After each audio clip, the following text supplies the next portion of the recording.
The base is dropped on a new edition of Soccer Down here. It is a hectic last couple of weeks on my end. I'm taking a little bit of a staycation before an actual kind of real vacation. A little bit to Nashville early, and I was just in Nashville, so it's all kind of weird right now. Just like the game yesterday was kind of weird right now with Atlanta and New England. 2-2, 26 shots for Atlanta United. Uh, I don't know anymore. It's just chaos. A couple of things real quick before we get into the match, and I'm sure we'll spend most of the time on the match. We will have soccer over there tonight where we'll get into more of the international scene, and you've got drama coming down to the last week in England. You had a FA Cup final that went to penalties. We'll talk about that. Both teams looked dead, just completely dead tired.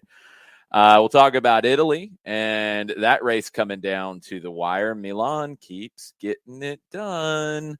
All kinds of other stuff, including playoffs and promotion and relegation and all the chaos and buffoonery and shenanigans that you come to expect on soccer over there. That's tonight at 7:05. Thanks to everybody that we did different things with this past weekend because it was a very busy one. It started on Friday in Greenville, South Carolina. Greenville Triumph hosted us for a little pregame soccer down here live. Lots of fun to catch up with staff, players, see a game at Legacy Early College, see a really good performance from the Greenville Triumph as well. They were dominant in the first half. I give credit to the Double Rainbow and also John Harkes and his staff, and just a great performance overall over Forward Madison. Then we had the honor to be part of the Stars, Stripes, and Soccer Cup event at the Children's Healthcare of Atlanta training ground at Marietta. Nick Alifi did an amazing job hosting. It was great to have him on that show and giving his perspective. All the guests we had, just so many different folks. That is still available up on Twitch that you can watch. Also, the podcast edition has been released as well. Definitely go back and check that out. Nick did an amazing job on it, and we just had so many different perspectives involved in that. I love the work that Atlanta United does in the community and all kinds of different aspects of the community. And that was a big day for the club. It was a big day for us to be part of that as well. So thank you for allowing us to be part of that. Also then, I didn't have enough soccer going on, so I went to Carrollton to call the Georgia Storm NPSL match with North Alabama, and North Alabama ended up getting the win. They had a center back, Ethan Wilson, who I think won 90% of his aerial duels, and he probably won about 512 headers in the match, including one that was an assist and one that was a goal. So tough night for the Georgia Storm. Great crowd. Got to hang out with afterwards for a little bit. Storm chaser Kevin, ran into him. Talked about everything going on in Carrollton. Good spot that they're at this year at the University of West Georgia. I like the setup. It'll be better on a day when it's not graduation at the university. It'll be a little bit easier to get in and out of the campus when that's not happening. But really fun, great broadcast. I love the partnerships that the Storm are creating to get everything together on that. And then it was yesterday at the Benz. Just a crazy day in general because the game went in waves a little bit. I thought the Revs came out in the first 3 minutes and had control of it. 3 minutes, that's about what it was. And then it was Atlanta United just foot on the gas. They get the opening goal. What a goal from Almada. Nearly had one before that on the free kick, which was one of the best saves Matt Turner's had. Then you give up a goal against the run of play. Great ball from Carlos Heel. Bobby Shuttleworth comes for it, gets caught in no man's land. It's finished through his legs. It's 1-1. Then a second goal for New England where Atlanta's back line, and we talked about this on the full-time report with Brooks Lennon, you could see the back line not in sync. And go back and look at it. Everybody's yelling about Alan Franco. I get it. He's a punching bag for a lot of people. I don't know if it's because he was the third choice at center back in that transfer window, or he has made a few individual mistakes over the time here in Atlanta that stick with people. The noise from the good performances need to be a little louder as well. That's something that I think Alan Franco doesn't get enough credit for. But he is stuck in this. The back line in general is kind of stuck as well, because you see Gutman trying to time stepping out. You see DeJohn trying to hold the line to make it harder for Buxa to get in behind. Franco knows Buxa is there. He's got to deal with him. He's not ball watching. I've seen that one. He's not ball watching. He's stuck in stepping or dropping. He's stuck in where he should go. Should he step up higher to catch him offside? Should he drop and just defend it? That little bit of hesitation, his step was too late. Because watching it live, we thought he had timed it. We thought it was offside, and it wasn't. It was a good call by the referee crew. They get it right. So that's 2-1. The reaction to that was great from Atlanta United. It was something that Gonzalo Pineda praised. And they go down and get the goal. What a chance created by Thiago Almada. Just a little delicate flip over the defender, and Araujo comes charging in, hits it with his right foot. 2-2. I thought there was going to be another one in this. I thought there was another one to be had for Atlanta United. There wasn't. New England thought they could have had it with a big save from Shuttleworth down low to his right in a scramble, and then McNamara off the post. That should have come back for a foul, in my opinion. I was still blown away that a foul wasn't called initially in that. But 2-2 is what it finishes at. And I think with the goals that Atlanta scored and the chances that they created, and we'll talk about kind of some of the sheer numbers here, the attack is firing pretty well. And I thought this was even on a day that Ronaldo Cisneros felt, out of joint with the rest of the group. But the defense, and look, this was the second game without Miles Robinson starting. It's the, I think, fifth in MLS play without Brad Kazan. It's still a work in progress. It is. And they're going to have these communication breakdowns where, do I step? Do I not step? Do I step? Do I not step? Do I come for this? Do I not come? There still is little bits of hesitation are going to cost them. And they did against a forward, and Adam Buxa has got goals in 5 games. I think 6 goals in 5 games now. Finally didn't score with his head. And that's where you are right now. There's a lot of good. And what I always worry about in these situations, and look, you see it in social media, is what it is. I mean, it's not an exact science. It's not an expert witness on any of this, but the louder side is going to come from the mistake, from the negativity, from whatever side of bad that you can choose. Pick your spot on the menu. There needs to be as much volume on the other side for a team that played in the way that Atlanta United did in this game. It was a thrilling match. It was, yes, frustrating not to get the final result. Yes, the goals conceded are frustrating. When we talk about positive, it doesn't mean that you are ignoring negative. But when you only talk about negative, you are absolutely ignoring positive. And that's not fair either. So I thought there was a lot more good than bad to take out of this game. I thought in general, Atlanta United was the better team. I thought Atlanta United played some great soccer. I thought they moved the pieces around. I actually really liked the look of Araujo up top as a 9. I didn't see that one coming when subs were being thought about. It wasn't one that I was thinking about. But when the sub happened and it was, okay, Cisneros off and, oh, it's Heinemann. Okay, where does this go? To me, it was Araujo up top at that point, and I liked it. Is it something that I think you play with a ton? No, because one, you expect Joseph Martinez to be that player. 2, Cisneros has shown really good things at times with this team, but it gives you a different look, either to crowd the midfield and play Araujo as a 9 with Moreno and Almada on either side, and play maybe a Sosa, Ibarra, Hosechu midfield, or Heinemann in that mix, depending on how you want to mix it around. Or it gives you a look in a game to be able to switch to from time to time. And it was very interesting. I thought Araujo was brilliant in the match. I thought Thiago Almada is just continuing to raise the bar for his performances. Lots of good in this, more good than bad. And if that makes me Team Sunshine Pump or whatever, that's fine. Much more good than bad for me. The bad, it's stuff that you've got to get Bobby Shuttleworth, being decisive in his decisions. It's not all on him in that first goal, and the second goal is not all on Alan Franco. I think that mentality really needs to go away, and it's soccer. It's nothing to do with just Atlanta United. I mean, I hear that talk in a youth game, hear that talk in a high school game. It's okay, mistake made.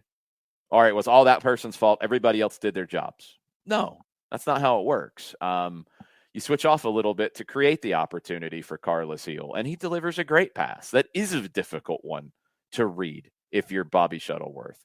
And you are navigating having Alan Franco and Alex DeJohn with you at center back rather than Miles Robinson. And Bobby Shuttleworth is navigating everything to begin with, let alone a change at center back with Alex coming across.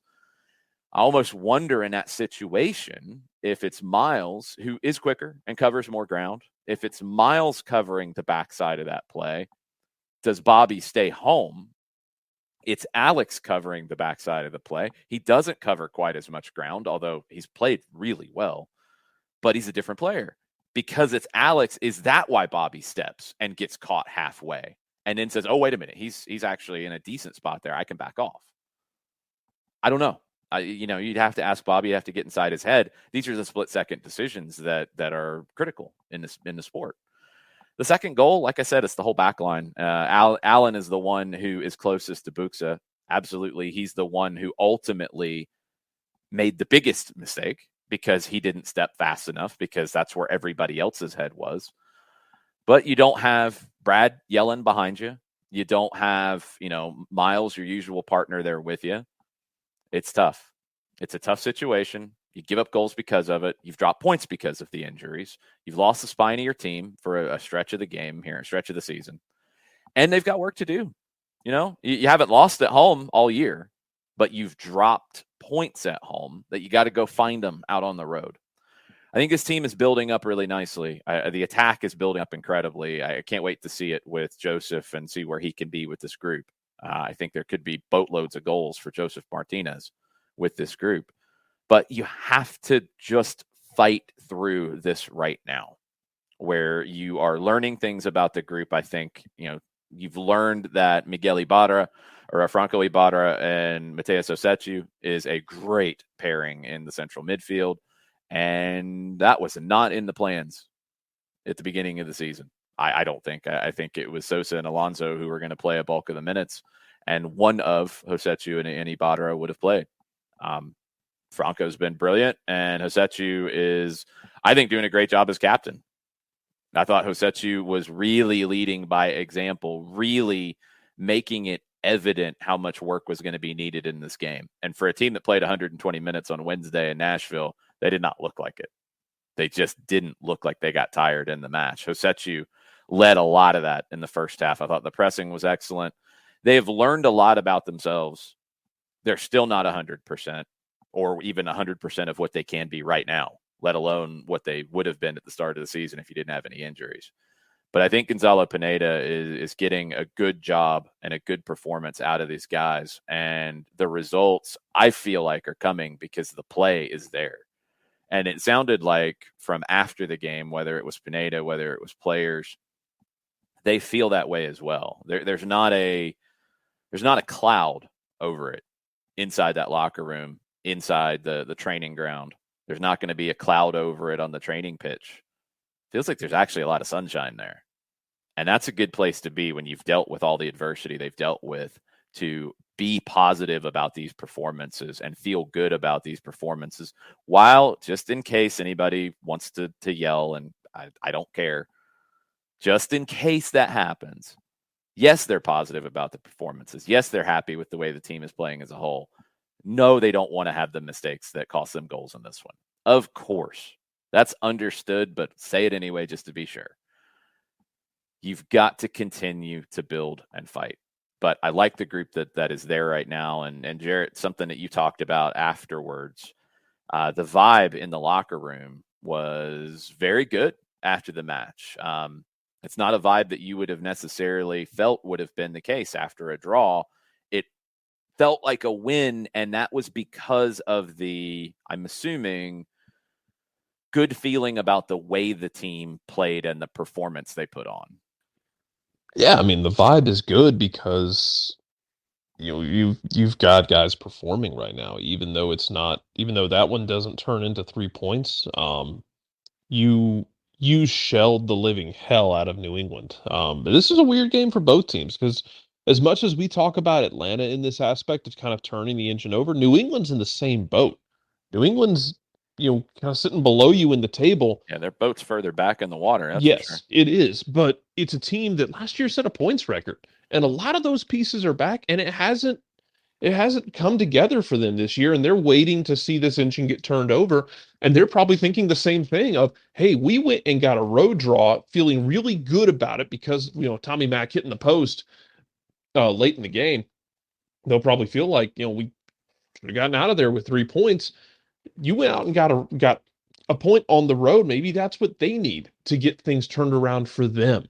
But the vibe in Atlanta's locker room was pretty good, especially as time went on. There's music coming out of coming out of the showers that at one point we can't hear a word Andrew Gutman saying, but his confidence with it was very interesting to see. In that they all felt like this is something that's just coming. Um, at this point, you're scoring. I think it's 8 goals in the last 3 games with that pairing with the trio up top in the attack. It just feels like at this point you need to cut out individual mistakes on the back end, and you're in a situation right now where when you do make mistakes, you're getting punished for them. And there are going to be times in your life and times in with your team where you're going to make mistakes that you don't get punished for. Yeah, you'll get spells like that, and lately it feels like when you make a mistake, you're getting punished for it. It's the goals you give up are weird and frustrating because Bobby Shuttleworth gets caught in between on the first one, gets 5 hold, but he's 5 feet away from it. It's such a it's he got stuck in no man's land. yeah, that's what I mean. When you come at that point, you've got to just continue to go. You got to go, and it's hard because you realize that okay, maybe I overshot this. I should have stayed. And when that doubt creeps in is when you get what happened. And when you it's so much easier said than done though, it to is. say, hey, just keep going. Because to your point, in your brain, you're thinking, oh, Oops. damn, I'm in no man's land. Right. You think, oh, wait a minute, I should not have come. Now I'm stuck. And look, some of those decisions, and I think this is the other element that gets lost in it. Some of those decisions, one, he hasn't been the starter all season. So that's another thing he's still working through. But the biggest thing is that confidence and that communication with the back line. In this case, not so much communication because he's making the split decision, but the confidence in the players around you, the understanding of who they are, what they bring, those things. And I really wonder if it would have been different if it was Miles rather than Alex coming across, because we know Miles covers that ground. Shuttleworth might have stayed on his line more, knowing, hey, Miles is going to get there. Yeah, he might have. And credit to Alex and John, this was a popular talking point after the game on the press row of even downstairs was, Alex to John has literally done everything you could have asked of him. Alex to John has been wonderful for this team. Has been a godsend of a late signing to be a depth piece to come in and do what you needed him to do. He was that last year. That's the thing, and that's what Pineda said throughout the end of last year, was even when he wasn't playing, because Campbell had kind of passed him on the depth chart, is Alex DeJohn's a really important part of this group. And it's not always the stuff you see. Right now you're seeing it, but DeJohn, 31 years old, just turned 31. He doesn't play like it. He plays bigger than he is because he's very good in the air. He brings that composure to the team. And is he Miles Robinson? No, he's not Miles Robinson. He wouldn't tell you he's Miles Robinson. But man, most human beings are not Miles Robinson. Of course. But he's doing a really good job. And he's not causing a drop-off in this team at all. And I think the expectation was that he would be. And now, I mean, it's not so much a conversation at the moment because Campbell's still recovering from an injury, and he played more minutes on Wednesday than they intended because of extra time and just the way it went. Now the conversation is, okay, with Miles out, I think it would have been Campbell. Alex isn't giving up that spot easily. And the way he's played, he's vital at the moment. So I don't think he gives up the spot easily. And if Campbell stays as the three in terms of the depth chart at center back, well, that's just how things have rolled right now. DeJohn's been outstanding.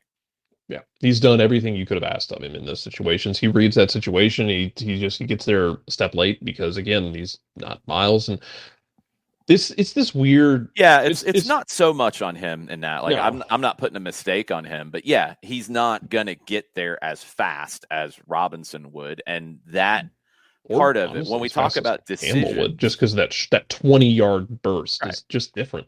It's right. okay. He's But a when we different talk player. about decisions that players make, I think so often we try to oversimplify it and isolate it. Like Bobby Shuttleworth got caught, he made a big mistake. It's all on him. But you have to talk about the things that affect the decision. And when you're dealing with changes on the back line, that creates some lack of security from the goalkeeper in their confidence in the group, confidence in what this player is going to do, what that player is going to do, because they don't know as much. And that's the hardest thing in these kinds of moments where it's do I come or do I stay? And Shuttleworth gets caught on this one in a big way, and Buxa slots it past him. So we do this thing. I mean, we do this thing with goals where I feel like I don't know if it's like an instinctive reaction thing, but when something goes your way, a lot of times it's a complimentary of you did something right. And when things don't go against you, it's you did something wrong. It feels like a lot of times we don't consider a middle ground that, hey, there were mistakes made by New England's defense in the second in the second goal. It wasn't the first time, by the way, because like 5 minutes before that, you have a situation where Araujo he basically tries to pull a Joseph at one point and gets a shot away for it, where he's offside, he's walking back to onside, and I think the defense kind of just forgets he's there for a second. Yeah. He Yeah. gets his body onside, puts his foot in the ground, takes that reverse step and cuts and makes the run, and the ball comes over the top. Well, And you almost get, credit to Almada oh because yeah, he's dribbling chemistry. up, and I mean this one isn't as much chemistry. It's just looking at it and reading it. He's dribbling up and he low gears it as he sees what Araujo is doing, and he's just waiting for him to get onside. Waiting, he gets established onside, and then before Araujo even starts the go, Almada's just flipped it over the back line for Araujo to run onto. It's absolutely brilliant from Almada. One, to read the situation. Two, to be able to deliver a difficult ball in that to place it. I I'd love to have been on the sideline with Bruce when that's happening, because you have that happen, and then you have the little scoop pass that leads to the goal where you've got all eyes on Almada, and then he just scoops it between two guys and hits Luis on the run, and Those are it's so just hard to deal with. it is. It's just hilarious the way that they were able to do it, and just to be able to create in tight spaces. They created a lot of opportunities in those tight spaces with quick passing, with pulling New England out of position. The thing, like, it's the first time in a while I've been able to watch them from that vantage point. Seeing a guy like Hamada being able to dribble, and not just dribble for the sake of it, but the way he would basically drag guys out of position. And then the way, I guess, they're all, you're getting guys who are working together more frequently now. So he's dragging guys out of position. And as he's doing it, you're seeing a Mateus Aceto, you're seeing, Luis Araujo, whoever it might be, stepping into that voided space immediately. And then the ball's able to be played. And then New England's got to rebalance their defense. And it's good. It's what you want to see in those moments. But back, I'll wrap up on that point that I started on, that it's this thing where I think we want to give credit to our attack when they score. We want to criticize defense when they make mistakes, and it can go two ways. I mean, New England makes mistakes when you are able to get the second goal because they're giving you too much room. But you also He didn't give you that much room in that second goal. They still too much closed it room down. for. They're going to learn that it's too much room for Thiago Almada. Any bit of Any room is too window much. Any bit of size is too much working room for Thiago Almada. But on the same thing, like, credit Adam Buxa for bringing down the second goal, because he chests that ball down perfectly and then puts it on in a really tight space, puts it in the top of the net, and it's a good finish, and it's a tough situation to have to deal with. It's one of those things where I think it doesn't have to be black and white. Like there's good and bad on every goal, because just because somebody makes a mistake, somebody else, the other team still has to actually finish it. Yep. John, you had salty takeaways last night. Anything else from that you did not include that you'd like to touch on? Well, just a little bit more in depth about Franco Ibarra and what we've been seeing from him. And we've discussed Mateus Osechu and Franco Ibarra and how they have things fairly well locked down, and their relationship is pretty much in sync. And then I went back and looked at the numbers of Franco Ibarra last night, and when you look at the numbers, courtesy of our friends at SofaScore, and you see how many different elements of the match he impacted, you sit there and you go, man, he really did a boatload of work in a bunch of different places. 89% passing. It was 1 of 2 on long balls, 9 of 13 on his ground duels yesterday, and then 2 of 3 in the air. So 11 of 16 in duels in the overall. Then you had clearance, you had 3 interceptions, 7 tackles, 2 dribbles, 2 successful dribbles, all of those different things. And it doesn't hit you until you go back and you look at the numbers that you get to see what kind of an impact Franco Ibarra is having there in the midfield for Atlanta United. Going back and looking at those numbers, it just kind of made me kind of peel back a little bit and go, man, he really did have a lot of impact in a bunch of different ways. And we're seeing that in the midfield, but the quantification was really there. I hope if you've listened to this show, and John, you're part of the show, that it would hit you that Franco Ibarra has a big impact. Oh, no. Man, I've been almost chairing the Franco Ibarra fan club this season. I feel like you have. He's been what? Go ahead. No, he's just been like so good in areas that we weren't sure how long it would take him to be so good in. Because I feel like when the signing happened, we were one giving you more detail than really anybody else about him, and he was a player who had just emerged into the Argentinos juniors team. He had only played 1 game prior to the restart of Argentine football in 2020, and he played in the Copa de la Liga. It was the Copa Diego Armando Maradona in that tournament, and he played in that as a regular and led the tournament in tackles.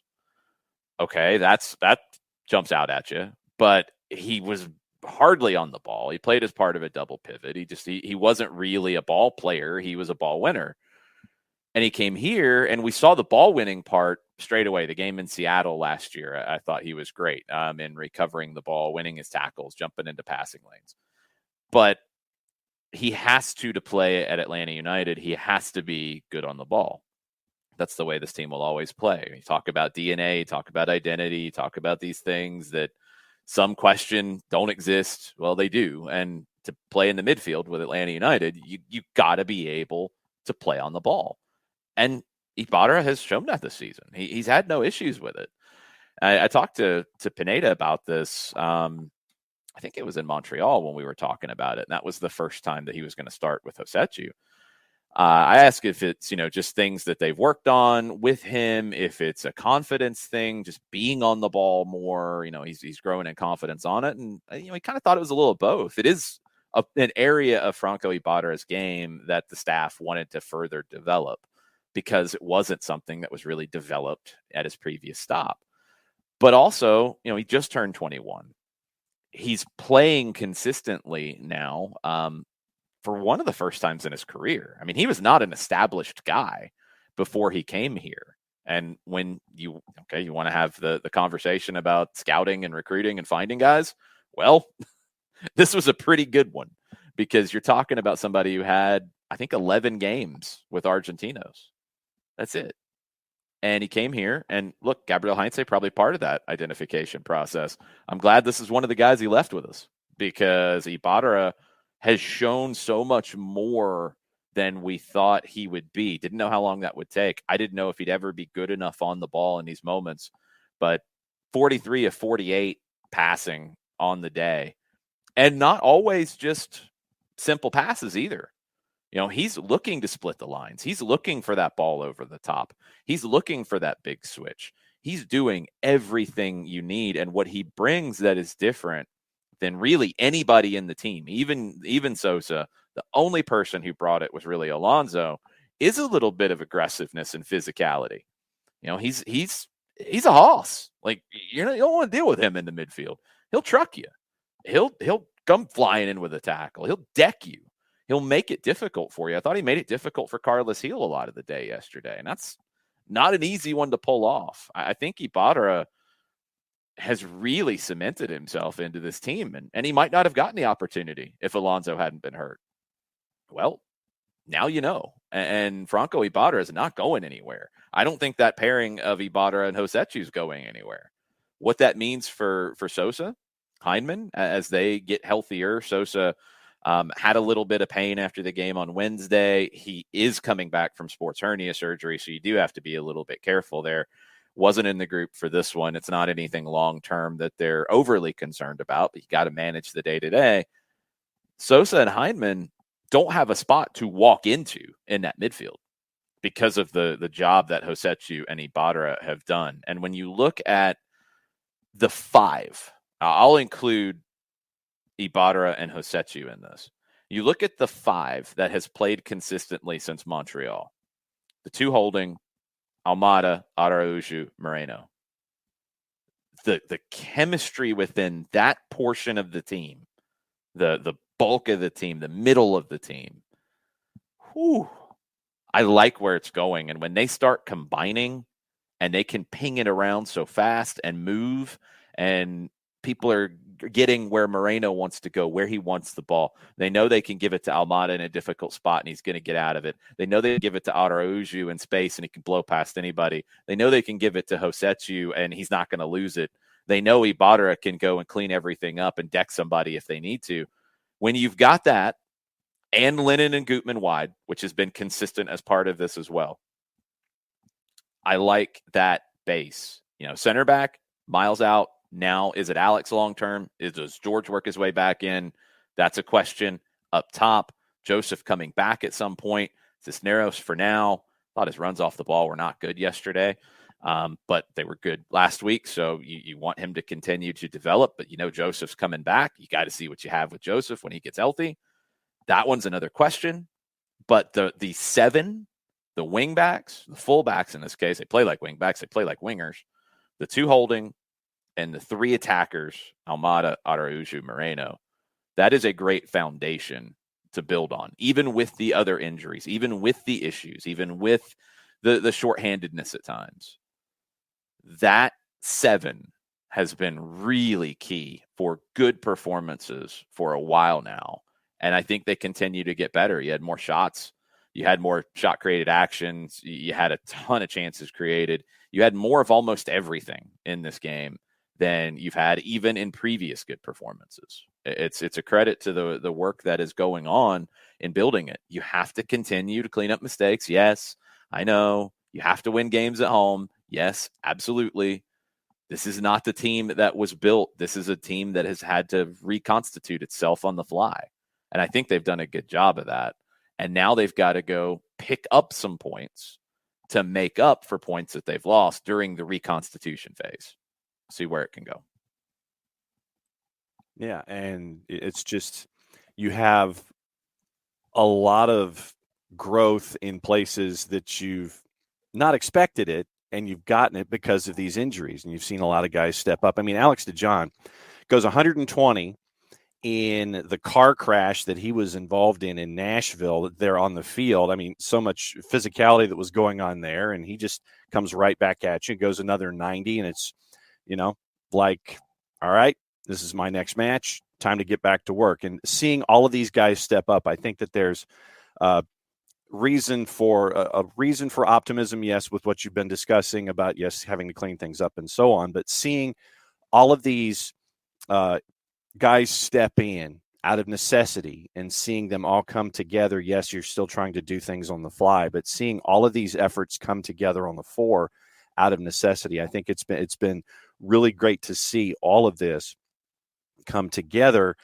and you're waiting for those other pieces to come back healthy. And I think that there's reason for a lot of optimism here with what you're seeing with the folks who aren't here when all of that comes back and having that depth that you had originally anticipated with everybody healthy. Well, I mean, there's only one coming back healthy that you're worried about right now. It's Joseph. Right. You're not getting Miles coming back healthy. You're not getting Brad coming back healthy this season. That's not happening.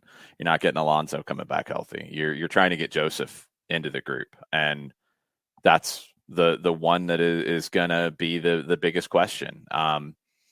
Do you have to have Joseph to score goals? No. I think we've seen that with this group now, and that was a huge concern coming into the season for a lot of people. I think you've seen right now that you're finding some goals. You're finding a lot of goals. You were finding the chances before. Now you're getting the goals to back it up. But if you're in general, and I guess, look, I'll put my hand up. I guess this maybe is the spin portion of the show, as some have tweeted about anytime I talk about the team. If you are not optimistic about what you've seen from Atlanta United in, I don't know, it's been a long time at this point, even with all the injuries, even with guys falling during this period of time. Call it a month. That's 5 days. I mean, it's honestly more than that, but okay. If you're not optimistic about what you've seen over the past month and you're only pessimistic, I don't know what you're watching. I'm sorry. I truly don't know what you're watching. And look, there are people who feel that way, and that's fine. I don't get it. And that ain't spin. That's just paying attention, because it's not easy to create the chances this team is creating.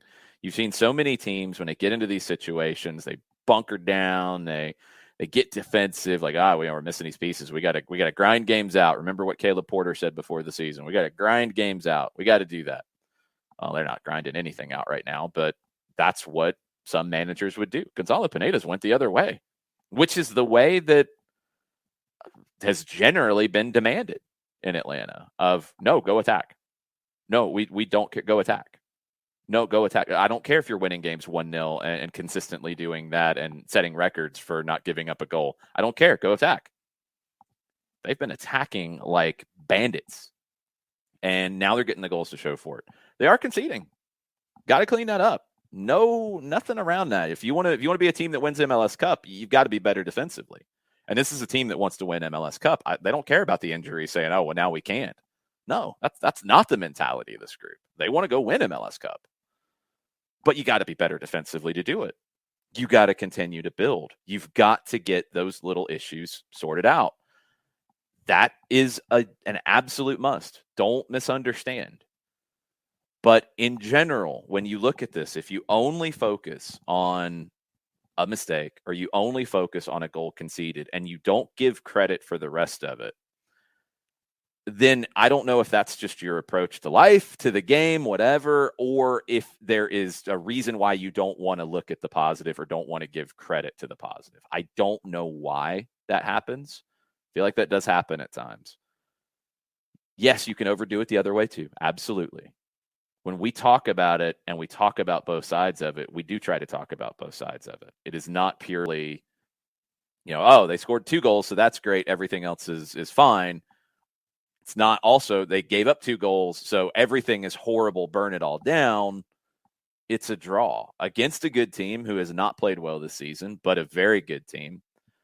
Carlos Steele is one of the best players in the league, and just watching him live is always a joy. And Buxa is in as good a form as possible. He might be playing for Poland at the World Cup. That dude's pushing to get a call to Poland is what he's doing. And he's doing everything he's not doing anything wrong about that. If he doesn't make it at this rate, it's not because he didn't do enough. Everybody's hype with Swiderski. Buxa is way past that, in my opinion. It's a good team, and they're frustrated. I went to look at a couple of quotes, Jarrett. They're not happy right now about what they're giving up defensively, because they are scoring goals, but they've been giving up a lot more defensively than Atlanta has for a while now. And that's not a Bruce Arena team. But that's the difference in mentality. Again, that's the difference in mentality. And this has been what I've been told is what everybody wants with Atlanta United is attack, attack, attack. Yes, we're going to be 1v1. Yes, guys are going to be isolated. Yes, guys are going to have to make big plays defensively, but attack, attack, attack. When you do that, mistakes will pop up from time to time. And they're absolutely getting punished on them right now. They are. And that hopefully corrects itself a little bit, where instead of that, you get Buchsa putting it over the bar from time to time. You get that shot that, Shuttleworth gets caught in no man's land, but he makes a kick save. You get those moments. You get a break. Not getting many breaks right now. Okay. That's you got to ride it out. You got to continue to build. But this is a team that I think preparing for Nashville this week, they go into that on the road in a really difficult place to play. It's going to be a lot more difficult this week than it was last time.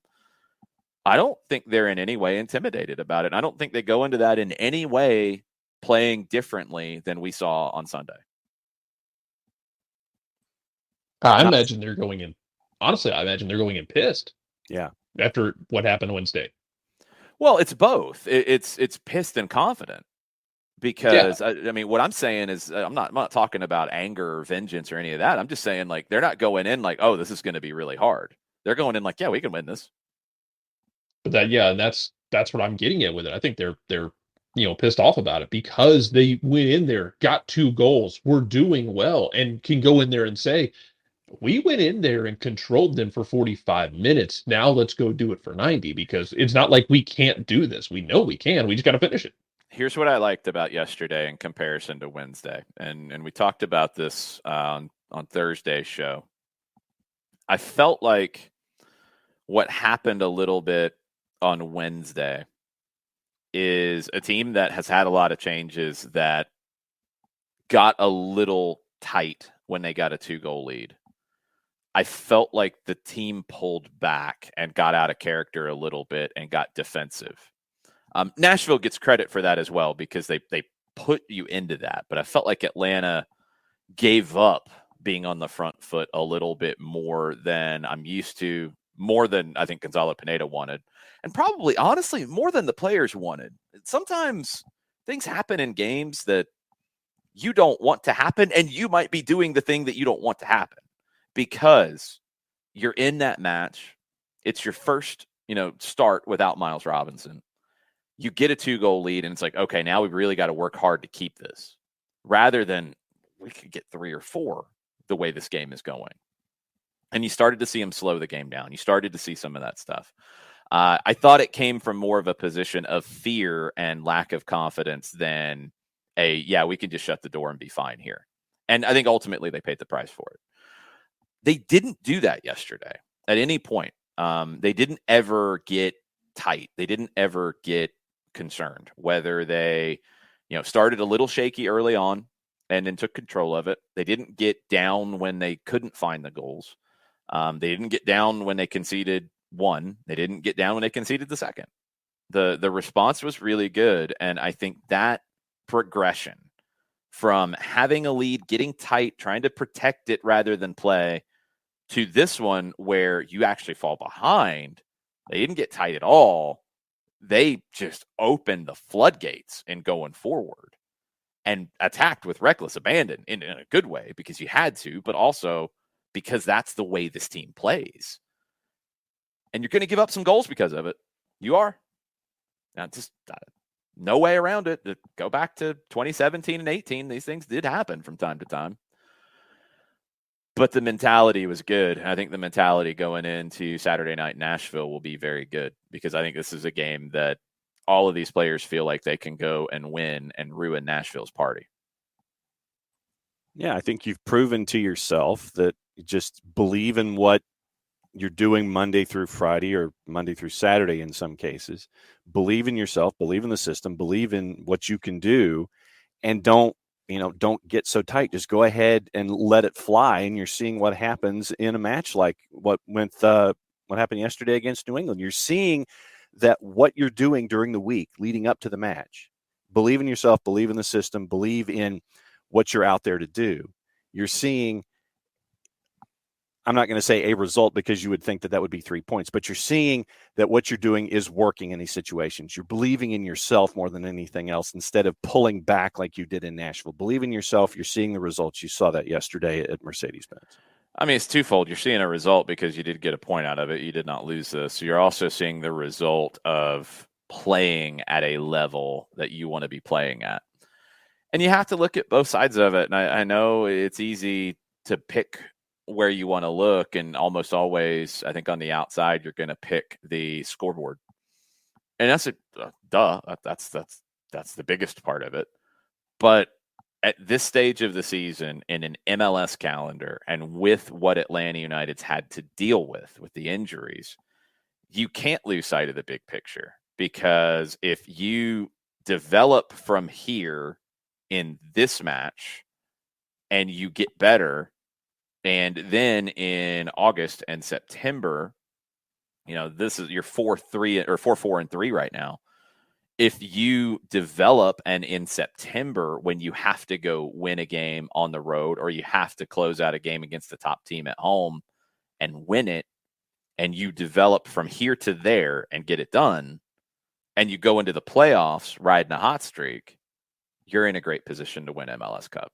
It's a different flow to the season. It doesn't mean these early games don't matter. No, nobody's saying that. It means that you have to be playing your best later rather than earlier. You can't, in MLS, start the season on a tear and ride that to a championship. Doesn't happen. Look at every team who's done it. They lose in the postseason. They lose in the playoffs. Look at New England last year. Right there. They haven't won back-to-back games since September of last year. And they set a points record last year. It's crazy. But they didn't keep it up at the end. You've got to be at your best at the end. So when we talk about the overall performance, and Gonzalo Pineda talks about the overall performance and the level they're playing at, that's where you're looking at the big picture. And when you're playing this way, you're going to win more games than you lose. And when you're playing this way as the year goes on, you're definitely going to win more than you lose, because you're going to expect to be better in September than you are in mid-May. And that's a pretty good place to be in, with everything that Atlanta's dealt with, losing a starting goalkeeper, losing a starting center back, losing a forward for an extended period of time, and losing a central midfielder who started early and would be a key part of the team, whether he's starting or coming off the bench. That's 4 in the spine of your team that you've lost. And to be where they are in terms of quality of play, okay, keep building. You want to get grim about New England. After what we saw defensively with them, man, like the post Matt Turner life might get a little weird for them. Because Matt Turner's still such an absurd shot stopper. He had zero business saving that free kick. Also, Brandon Bye, what the hell? You have someone laying down behind the wall and you don't jump. Yeah. There's that. There's a good angle of it on the TV broadcast where you can see half the wall jumps and half of it doesn't jump. Some do, some don't. That's not a good. That's not a good formula. But they're gonna have to figure something out defensively or on the goalkeeping side of things, because they'll be able to find a goalkeeper, but man, they're gonna have to figure something out with Matt Turner leaving, because I think what they're gonna have to figure out. It is. I think what they're gonna have to figure out more than anything is the midfield, the holding midfield, because Tommy McNamara is not a holding midfielder. Matt Polster is really good. He's not Superman. Farrell and Kessler aren't the fastest behind him. I think they're going to have to play a 4-2-3-1, and they need another central midfielder. If it's Maciel, maybe. Wilfred Kaptoum has never turned into what they thought he would be. That's where they got to figure it out. Turner has bailed them out of a lot of stuff, but they shouldn't be giving up the stuff to begin with, and they've got to clean that up. But we've seen it this year without Turner. They haven't been getting bailed out of stuff, and they've conceded a lot of goals. But even with Turner, they're conceding goals. So they've got to fix the defense. And I think maybe Bruce Arena is scrapping the idea of playing a 4-4-2 diamond, which is what he switched to at some point last season. And I think it kind of coincides with their somewhat drop in form. They didn't get more solid that way. They actually started to give up more. I don't think they have the team to play in that manner. So we switched to a 3 in the back against Columbus last time out. Got 2 goals, then went, okay, cool, we can go back to 4 at the back, and then gave up another late goal. And then, some of that is you need to not be 3 in the back if Omar Gonzalez is one of the 3, because you go. Yeah. Ooh, buddy, the wheels have come off. And Precipitous fall is a word I would use. And I think maybe some of the idea for Bruce and the Revs was to bring him in and be able to play 3 in the back. They can't. You have to deal with Farrell and Kessler and who they are at this point. I think Andrew Farrell's been one of the most underrated players in MLS history. Just a great player. He played it right on the right side and then has turned into a center back, and he is very, very good. Kessler's very good. They're just not super fast. And the problem is you've got Bai and Jones, who are fullbacks who get forward. They're both converted attackers. They're both very good in getting forward, but that leaves Farrell and Kessler isolated. Polster's not a huge, ground covering guy. So you've got 3 guys there that aren't the best in those situations. They've got to commit to somebody being a true defensive midfielder rather than McNamara. And I love Tommy Mack, but that's not his role. Get somebody there who can sit and you can almost defend in a box, and you've got extra numbers. You let Bai and Jones go when they can. Maybe you get to the point where it's you go and you stay. Bai, you go. Jones, you stay on the left, tuck in a little bit. Jones, you go. Bai, you tuck in a little bit and stay. If they can get that sorted, they'll be better defensively. But go back to last year, even with Turner being as great as he has been, they had a lot of 1-goal wins. So you talk about breaks going your way. They had a lot of breaks going their way. They had a lot of 1-goal wins, narrow wins.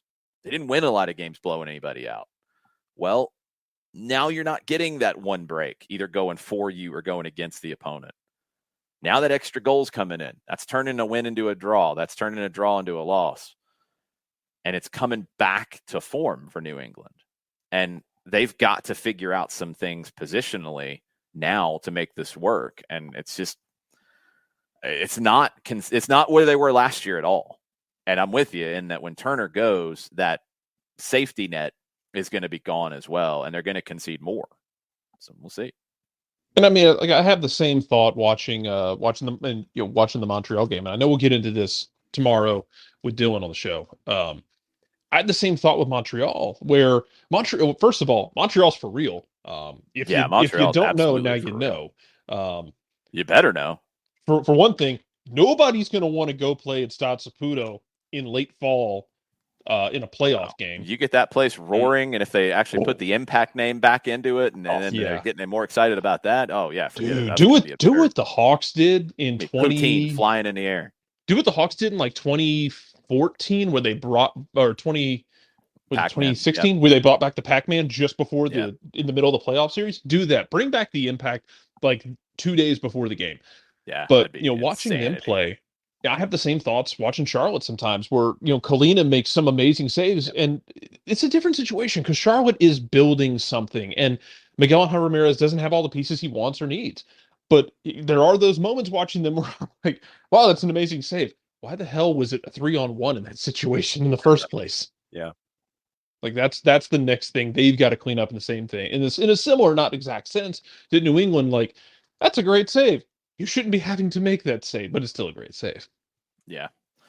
Yeah, they've got work to do. Are you sticking around with us in hour number 2, Jared? I am going to dip out for a bit and then return. Okay. Well, we will see you in a bit. Thinly veiled threat. All right. Bye. Yeah, bye. All right. Well, we'll see him back in a little bit. John, you've got to tell everybody right now about our good friends over at Eliminize. I can certainly do that. QR code over my left shoulder without any glare. Right there. For those of you watching on Twitch. Roto-free, clean, fresh air, one place you need to go. It's Eliminize service, deodorizing enclosed spaces like houses, apartments, and condos. Eliminize has created a customized solution that eliminizes all organic odors, including those like pet cigarettes and food. Realtors and property managers use Eliminize service to eliminate bad odors to help them sell or rent their homes that much faster. It's a turnkey process. It makes it easy to work with said realtors and property managers. Kind to the environment. We like that. Very green way of going about things to get rid of odors without any kind of toxic residue. Different than our favorite masking agents under the sink, because when you take that masking agent out from under the sink of choice, spray the masking agent in the air. That's all you're doing. That's why they call it a masking agent. Mask the air, covers up the odor. Unlike Eliminize that attacks it all the way down to the molecule with their proven scientific formula. Pricing easy, one of two ways, either by the cubic foot or parts per million, to come up with a solution that is good for you. offering results in 24 hours or less. If you have any question frequently asked or otherwise, one place you need to go, it's their website, Eliminize.com. But do us a favor. After the .com, go /Atlanta so they know what part of the world that you are reaching out to them from. So your full homework assignment, ELIMINIZE.com/Atlanta, Eliminize.com/Atlanta, Eliminize service for odor-free, clean, fresh air. Eliminize service, proud sponsors of Everything on a Monday, SDH. Nicely done. All right, let's get into the Twitch pitch. What we got? All right. Strummer John asks what you thought of the crowd yesterday. Well, I know this has been a topic for everybody because we've got to have something to yell about or not yell about or get consternated about or whatever.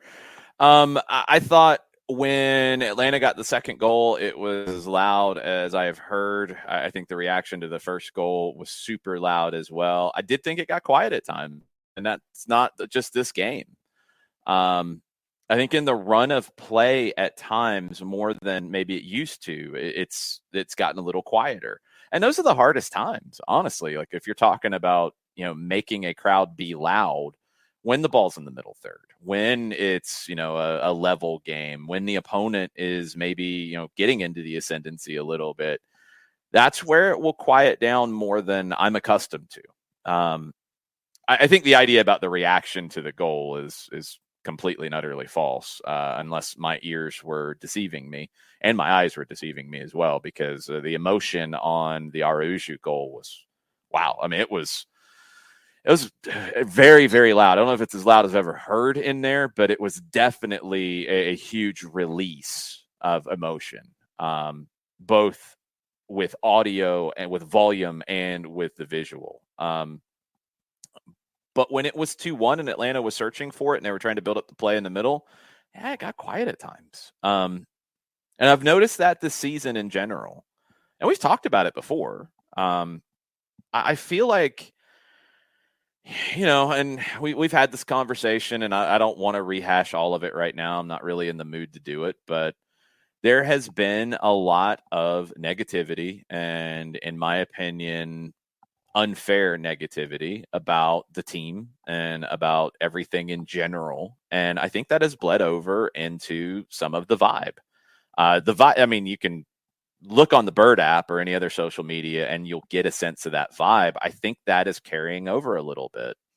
And it's a shame because the times where I think it can be a really impactful noise and reaction is in some of those moments where it dips down and gets quiet.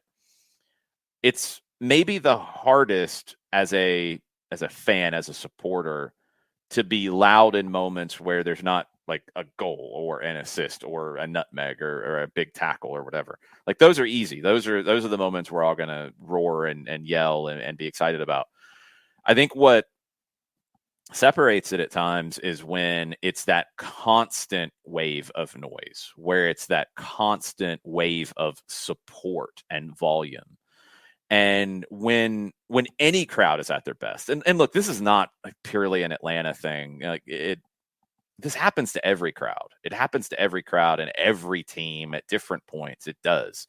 When there's concern about results going a certain way, things get a little tighter, a little nervier, and it gets a little quieter at times. Those are some of the moments that when it is not quiet and when it's loud can actually have the most impact. And Greg Garza talked about it with us on Friday. Like this was a game that I think, and the reaction to big plays was absolutely there. And it was big, and it was what the team needed. It's what the players needed. But I don't know, maybe there's a lack of understanding a little bit about how impactful that support from whistle to final whistle. Maybe there's not a feeling that support actually makes a difference. It does. It absolutely does. We've seen it in that building before where opponents shrink. Where Atlanta United, it's the meme of the dog. Atlanta United is the big, tall, tough-looking dog. That noise, that volume, that support makes that happen. So it's I don't know. I don't. You're not going to be able to decipher where all of it has come from. You're not going to be able to decipher all the easy fix. But fixes and all of that, but there is a level of cynicism that has creeped in. And maybe it comes out sometimes in those quieter moments in the stadium. I hope that goes away. I hate cynicism. Go back and watch Conan O'Brien's speech on his last Tonight Show after they yanked it away from him. And he talks about cynicism. One of my favorite TV moments of all time. I was really glad I saw that live, and it's something that's stuck with me my whole life. I hate cynicism. And I think at times it creeps into it where it's like, oh, well, we're going to give up another goal anyway. Well, whatever. And I think the beautiful thing about the sport, and when I'm most transfixed by a game, if it's a game that I have an emotional attachment in, or it's a game that I don't have an emotional attachment in, what'll suck me in is where you hear that crowd consistently singing, chanting, roaring, not just in big moments, but throughout the 90, and what it does to a team on the field. What it gives that extra bit of oomph in a run. It gives that extra bit of fight in a duel, where it gives that extra little bit of speed in a sprint. It's very impactful. It's very important. And I hope that continues to build back with watching this team play and the fight that they give, because they deserve it. They deserve that noise. They deserve that acclaim. They deserve that support. This team is fighting like maniacs with everything they've had to deal with. Go look at the history of sports and how many times you see a team that has this many injuries fall apart. It's common, and it's excused. Like, it's like, oh yeah, you lost your goalkeeper, you lost your forward for a long stretch, you lost your center back. Yeah, hey, we get it. We get it why you're not very good. This team is very good, and this team is overcoming all of that. They, if anything, they need more support. They need more of that. It's hard to quantify. It really is. And I know it's not an obligation. When you come into the building, you've paid for the ticket, do what you want with it. It's not an obligation to do anything beyond that. But just know that when you're in there and those quiet moments, when a chance strikes up, when a song chants up, when the drum beat starts, those things have an effect on the field. Whether there is a small stadium and you might hear that one person yelling, or at the bends where it starts to multiply and it starts to get louder. It's huge. It's very, very big. So again, it goes back to the idea, like, okay, because it got quiet at times, it doesn't mean that it's a bad environment. No, it got quiet at times because I think people got nervous. I think, there's concern, there's worry. I do think there's cynicism in the fan base, and it frustrates me to no end because, again, I hate cynicism. And I think a lot of it is misplaced. I really, truly do. I think a lot of it is founded on false things. I really, truly do. But when you get those moments where you get a big moment in that stadium, it is as loud as anywhere I've been. So it's not one or the other, but you need all of it, I think. I think you need more volume, and it's not all on the supporters groups either. And don't put it all on the supporters groups. They do a lot to make noise throughout the game. They do. It's the whole venue. I mean, if you're on the other end and it gets quiet in there, you want to start yelling. And somebody else is probably going to hear it and say, yeah, I'll start yelling. And that's fine. And then either the supporters will pick it up, or then they'll start something up, and then it'll bounce around and it gets going again. But just volume, just getting going. It got quiet at times. There was a time in the game, and I am not exaggerating this or anything, we at times have to adjust the crowd volume because it's too loud in there for us to truly be able to actually send the game out and you can hear us. So we have to mess with the crowd volume a little bit in terms of turning it down sometimes so you can hear Mike and I. It gets that loud in that building. But there was a point in the game where it was 2-1, and I felt like Atlanta was starting to build and get opportunities, and I was like getting into it and really getting worked up about it. And I wasn't hearing what the game was kind of making me feel. And I took my the ear off to hear. It's like, is the mix off or what? And Miller had the mix dead on. It was just a little quiet. And I think it took a while to get going again after that second goal. It happens. It happens. But just know that when it goes the other way, when second goal goes in and the crowd starts roaring to support the team back, it gets them going. It gets the players on the field going. It has an impact. It is an entirety of players on the field, coaching staff, and the stands. It has an impact in games. Cynicism doesn't help you win games. It doesn't. Cynicism and being quiet or being worried or being, see, that guy sucks. Like that kind of stuff. That doesn't help them win games. Booing a player that didn't happen yesterday, but we see it happen a lot in general, and it's stupid, booing your own players. That doesn't help a player play better. What helps them play better? Supporting them, being loud, because you feed off of it. So I think there was just concern and worry, and it got quiet in there at times. I felt it. And I did as well. And, it's that group mentality where if you're that first person and you want to be that first person to sit there and you recognize something and you're going to yell and you're yelling, there's going to be, odds are, there's going to be that person next to you or somewhere close to you that's like, yeah, you're right. And then you jump in and then others will jump in as well. And that group mentality can snowball into support over time if there is that lull. And I think that also applies. And it was something that Martha brought in the Twitch pitch, where if all the seats aren't full, then you're not going to stand up, because if you've got a sight line and you're comfortable, you're going to sit there. It's an early kick and all those kinds of things. But when the building is more full and you have folks around you, there's that natural inclination to be engaged and to be standing and to giving those natural emotions that are tied to those kinds of things. But I think that there are group mentalities that can add to it in certain situations across the board. Yeah, but you can sit and still make noise. I hear you, and I'm with you, but it's not just the visual of standing. And if standing makes you yell louder, I guess it helps your diaphragm, but it's not a must. If you want to sit and look, there's plenty of people who, you're not an athlete, and maybe it's not comfortable for you to stand for 90 minutes. That's fine. I don't judge it on how many people are standing in terms of how intense the crowd is. I think that's become a little bit of a misnomer. You can still be loud. Still be very loud, and it's the volume that is going to transmit to the field. It might not be the words exactly. Right. Sometimes you can make that out. Sometimes you can't when but you're on the field of the game. You're getting at, yeah. It's the volume, and when your crowd is loud, you feel it, and it spurs you on. So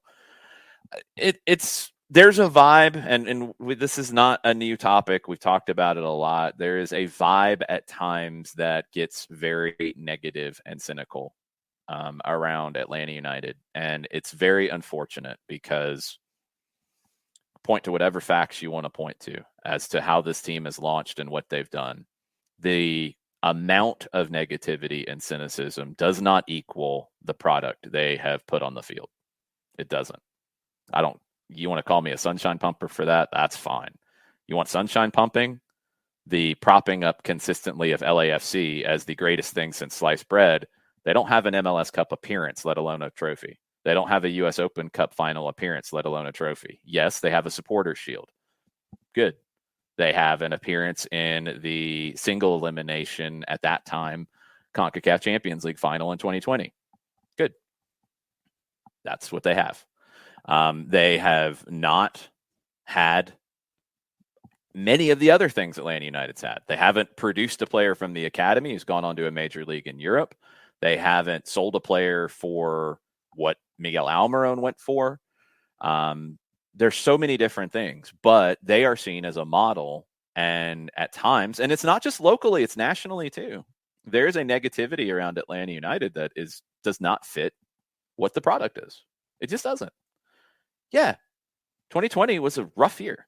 100% it was. Yeah, there have been articles about things that have not entirely been nailed on. Been edits to some of those. You can't find that, but it's true. This stuff has colored the conversation and I think affected the fan base to a degree. And it's a shame. It's a real shame because there's very few MLS franchises that would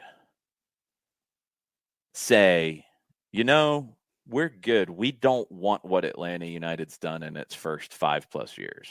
We're good. We're good with what we've done. There's very few that would truly make that decision. So all of that said, plus what they've had to deal with this year, which no, it's not anybody's fault because there's been Achilles ruptures or Alonso's knee getting wrecked in DC by another player coming in and hitting him from the outside. There's nobody to blame, so there's nobody to be mad. What has to happen in that moment is, holy crap, these guys are going through a hard time. Bobby Shuttleworth needs support. Alex DeJohn needs support. Ronaldo Cisneros needs support. All of these players who are fighting need support.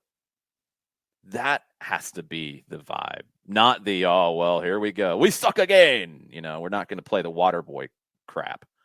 Like, that mentality has to come back. I really want it to, because, man, it is so special when it's there. When that atmosphere is there, it is so special. It is, you feel like you can run through a wall, and the teams look like they've run through walls at times. I hope that comes back fully, and I hope that some of the negativity that I think is unfounded, some of the cynicism that I think is unfounded, it's my opinion, disagree, that's fine.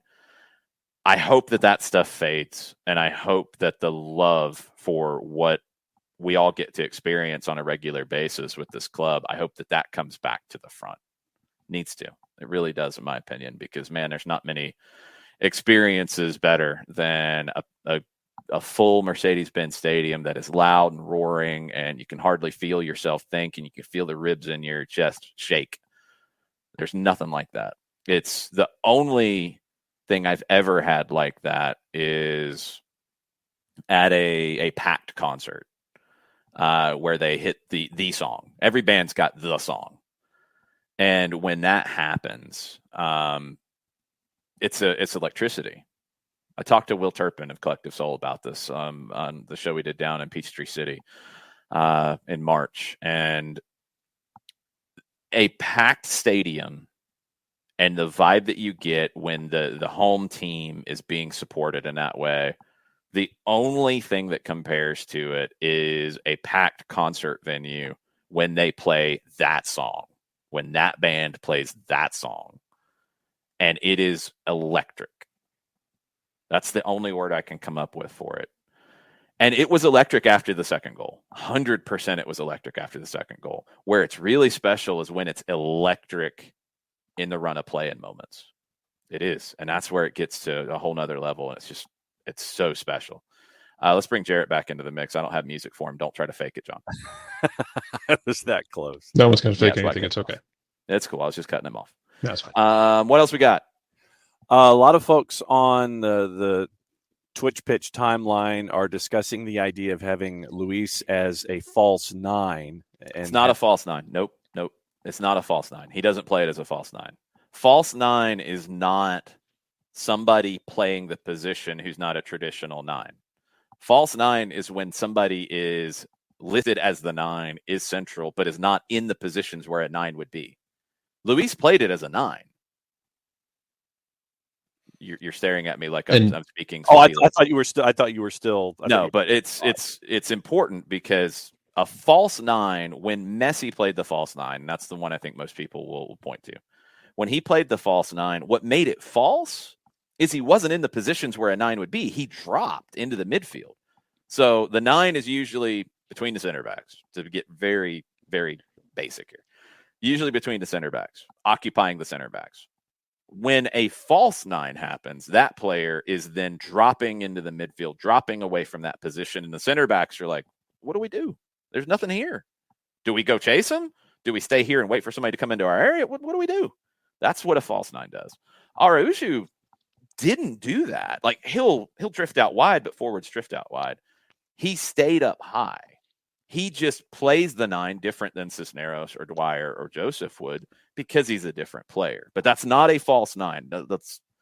Please don't use that terminology because that's not the way he plays it. If the only time that I can really think of that Atlanta United truly played a false 9, they kind of played 2 of them in the Open Cup semifinal in Orlando, where it was Barco and Pitti up top because Joseph got hurt. Remember the day before in training. He's not able to go. It was a 3-5-2 kind of, and Frank de Boer like pulled out magic tricks to make this thing work. It was Barco and Pitti up top. Neither one was truly like staying where a 9 would be. They're both kind of drifting out, and it became an amoeba, and it worked. And Eric Remetti is the one who kept jumping up and taking the space because there wasn't anybody there.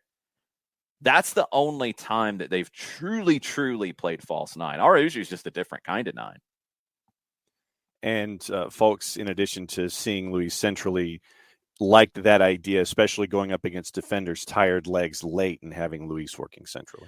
Yeah, I mean, it was. I thought it was a good bet in the game. I thought it was a good idea that Gonzalo Pineda put out there to give it a look and see before you brought on Dwyer, and it I think it could be effective at times. Absolutely. I don't think it's a regular thing, but there's teams that it could work against. Luis is showing more versatility than we saw last year, where he mostly played as an inverted winger on the right side as the team was trying to get results late in the season. They weren't experimenting a lot. Right now, somewhat by necessity, you're having to move the pieces around and find things. And saw Araujo start on the left in this one, where he's played some, but he hasn't played a lot. He's played mostly on the right.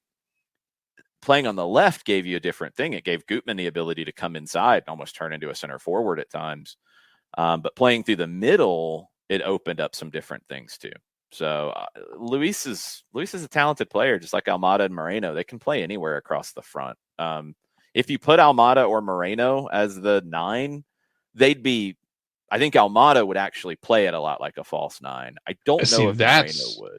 That's what I thought was going to happen when Cisneros comes off yesterday. I wondered if you were going to put Almeida kind of in that Almada, sorry. I know you love Matias Almeida, Jarrett, but he's gone. Still soft on my heart. He is gone. Yep. We're going to have to move him out of here. There's a hole there, and it's going to take it a minute. He's in Greece. It's going to take a minute. Have an Eero, and you'll be okay.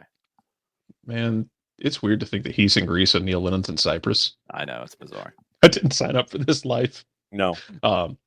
But I wondered when Cisneros came off if it was going to be Almada sitting, kind of in that false 9 spot. But then Araujo moves over and it's fine. It's just when I saw the board go up, my first thought. Well, first I was like, okay, Cisneros didn't have a great day. I thought he was going to be the sub.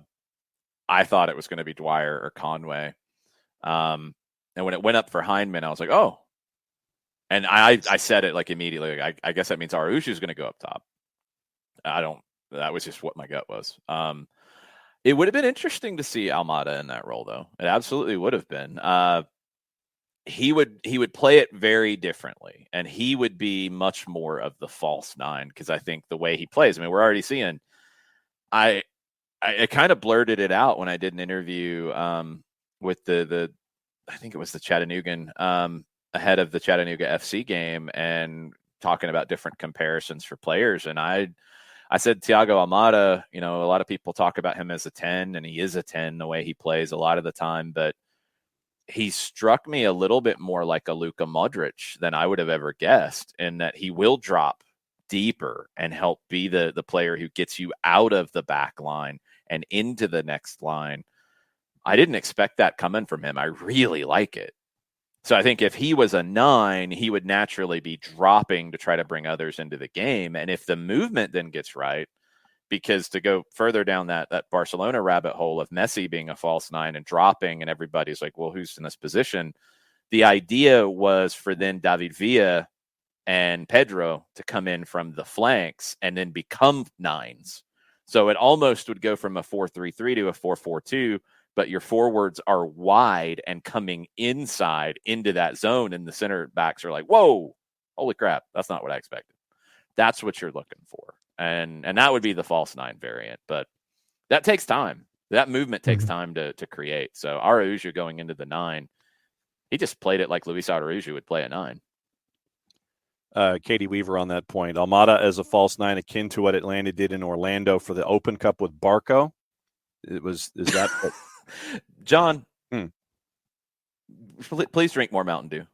Okay, I will do Jared, that. Yes, it would be. We talked Hey, Jason. Hi. Yeah, exactly. It would be. Yes, Ed Pitti was a false nine as well. We talked about that. Okay. Drink more. I was Mountain interested Dew, to see how they were going to balance out the midfield when you bring in Hyndman, though, because you have this really good pairing that's working with Ibarra and Joseto. You bring Hyndman in there. I was interested to see how you balance it out, because he played in front. They kept it what it was. Yes, but that was my question. Was it was coming on was, how do you line this up? Because what you have is working. Doesn't mean it can't be better. Doesn't mean things don't get unsettled a bit. But I wanted to see how he did it, and put him up in front of it. It ended up being pretty simple, honestly. And I want to make it clear, like, in talking to him, and talking to Gonzalo Pineda about it, like, y'all, Pineda's still really high on Emerson Hyndman. I know he's very high on Joseto. There's a reason that he's played as much as he had. There's a reason he has the armband. It doesn't have to be one or the other. No, but just don't forget that Emerson Hyndman exists, because I promise Gonzalo Pineda hasn't forgotten he exists. So don't be surprised if you see more and more minutes coming in here and stuff like that. Yeah, but it's not a one or the other, and that's what's interesting about getting everybody healthy. Sosa's not able to play 90 minutes game after game right now. Hyndman isn't, and I don't know when he will be. Hyndman had a long layoff. Remember, we're talking ACL, so it's not going to be Emerson Hyndman ready to play 90 minutes every game here straight away. I think you're going to see a lot of different permutations, but Franco Ibarra's performances have kept him in the group too. So, that's going to make it complicated. Amar Sejdic is your utility knife in that midfield. He can play all the different positions, and he has, and he's been fine. But he's probably the odd man out a little bit. So you're going to see situations where it is Josetu and Ibarra as the holding with the attacking three in front. You're going to see maybe more situations after this where Araujo goes up top, and that creates a space for a Hyndman to play as the point of the triangle with Ibarra and Josetu behind. You can also get more attack-minded if you pull Ibarra and put Hyndman on to play with Josetu. I think Josetu playing as... I think he's the one who is the least likely to lose time. Because, one, he's been given the armband. I think that says a lot about his role in the team. I think he has absolutely lived up to the armband in every way you can imagine right now. And he's shown he can play as the 6. I didn't think that would necessarily work, although he did have more experience playing deeper than I think was widely talked about coming here. We talked about his roles in that central midfield at Atlético Paranaense. And there was a game in 20 after he arrived, and he played in a double pivot with the 2s in a preseason game against Birmingham, and I can't remember who he was paired up with in that game. And I guess it would have been that was Allen. The game everybody went, oh. No, nobody was there. That was the game that I was the one going. I'm thinking the one in Birmingham that was broadcast. No, this was a behind closed doors. Okay, the one in Birmingham was the one everybody went, oh, he might be a problem. Yeah, no, this was, but he wasn't playing in a double pivot. He was playing further up the field. It was a behind closed doors game with the 2s where he was playing in a double pivot. And it's like, oh, okay, that could work. I still wonder a little bit defensively if he can do it. But you look at his defensive numbers. They're very good. They're very, very good what Matheus Josetu is giving this team across the board. Passing, forget it. I mean, you want Darlington Nagbe-esque passing numbers. You've been getting them for a while out of Matheus Josetu. He was 70 of 73, 95.9% passing yesterday. I mean, what more can you ask for? Pressures, 21 pressures. He led the team in pressures yesterday as a central midfielder, which that was what Alonso brought to the team. He would step up and press and lead the press and key the team to press. That's what Josetu gave you yesterday. Outstanding. I loved that part of his game yesterday. 3 tackles, 1 interception. He had 4 defensive actions on the day, but leading the team in pressures is the one that jumps off the page to me. Josetu is the guy that I think is least likely to come out of that midfield. Now, is it him and Ibarra for a while? It might be.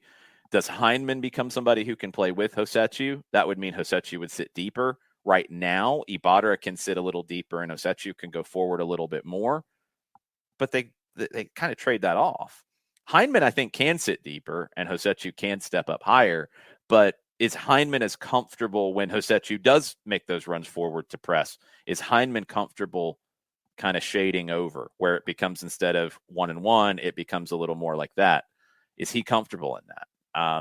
I think he's got it in him. He played that kind of a role in Scotland where he played deeper than we're accustomed to seeing Emerson Heineman. But ultimately, you want Heineman, the one making those runs forward, in an offensive perspective. And that can happen because the game's not rigid. If you're pressing, does Hosechu step up and go and try to create the turnover? And he reads it and he's aggressive, and that's worked well. But when you're in possession, does it flip? And does it then mean Heineman goes and he's making those late runs into the penalty area, into the final third, and he needs to be picked up on those? They need to find him and give him those opportunities to score those goals that we've seen from him. You know, it's kind of a Frank Lampard kind of a role where it's a late run into the play. Heineman's great at that. So in possession, is it Heineman who goes? And in out of possession, is it Hosechu who goes? Can they get on that page? Because right now, Ibarra and Hosechu, they've written a book together. Can Heineman come in and get that spot? Then if it's Sosa who comes back in and he's playing well, then what does that do with Hosechu? Does that make Hosechu go a little bit more? Does Sosa step up higher, as we've seen a little bit more this year? That's a lot of talent to deal with. That's a lot of options to deal with. And Gonzalo Pineda is going to have, his work cut out for him in some ways in picking the right group to go forward with. But my gut feeling is that he's going to give Sosa and Heineman opportunities to work themselves back into the starting group. Right now, it's Hosechu and Ibarra. And he's going to make a decision by the time you get to probably late July, when you come back from that June break. You've made any additions you might be able to fit under the cap. You kind of have your group. I think when you get to that point, final 10 games or so, you're going to see a pretty consistent starting lineup at that point. If everything goes well and you don't have injuries derailing that, I think you want to kind of nail down your group you're going to roll with by that point. And it could be Heineman, it could be Sosa. It honestly could be Franco Ibarra and Mateus Hosechu. I think it's Hosechu no matter what. Looking at the numbers yesterday, Hosechu gained possession 9 times. Team leader there with Brooks Lennon yesterday. Franco Ibarra gained possession 6 other times.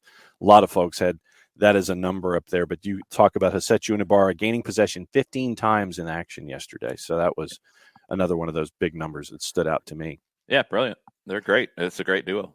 A lot of folks are commenting about Alex DeJohn and his work from midweek and carrying over through the weekend. Pilgrim is asking, can we talk about how good DeJohn is in the air? Yeah, he's just aggressive. I mean, you get some guys who are just good in the air who are not tall. And DeJohn is that. He reads it well. He's decisive. He goes up for it. No fear. He nails those things. Yesterday he was 5 of 7 in the air. He was the one who, along Cisneros was 3 of 6 on longer plays. Franco was 4 of 5. But Alex, he's fearless. He's fearless in those moments. So he uses his body well, even when he doesn't win it. There were a couple times where he did not win the aerial duel, but his presence, his aggressiveness forced a bad header or a turnover from a New England player. So DeJohn, and he's a complete player. And that's another good bit of talent identification, because Orlando never gave him a real opportunity. And look, they had Robin Janssen, who I think is very, very good. Antonio Carlos.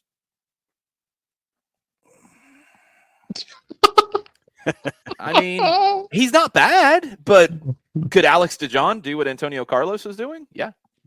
Yep. I'm glad you talk about him not winning headers, because it's something that I noticed a lot of what he did yesterday when Toronto would go long. He doesn't Toronto. always. Oh, sorry, not Toronto.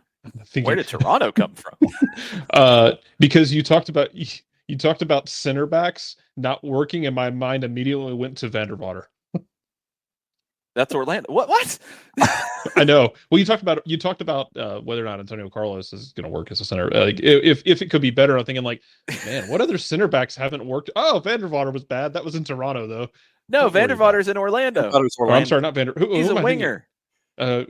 Who was the one in Toronto then? Damn it! Are you thinking Omar Gonzalez, who's now in New England? No, who was the one No, that went to? Who's the Dutchman who went in 2018 to or 29? Yeah, We're 20. going way back. 2018 to Toronto. I know who you're talking about now. He ended up playing center back. Vandevar or jeez, I got to look at it. He got into a fight with Vanny, if I remember right. yeah. Yeah, he ended up turning into a center back because he had to. Because they didn't have any. They didn't have any players. Vanderveel. Yes. Vanderveel. There you Gregory go. Vanderveel. I'm sorry, Vanderveel entered my mind. Sorry. Man, Anyway, trying to find Jarrett's pathway of thought is a dangerous place to be.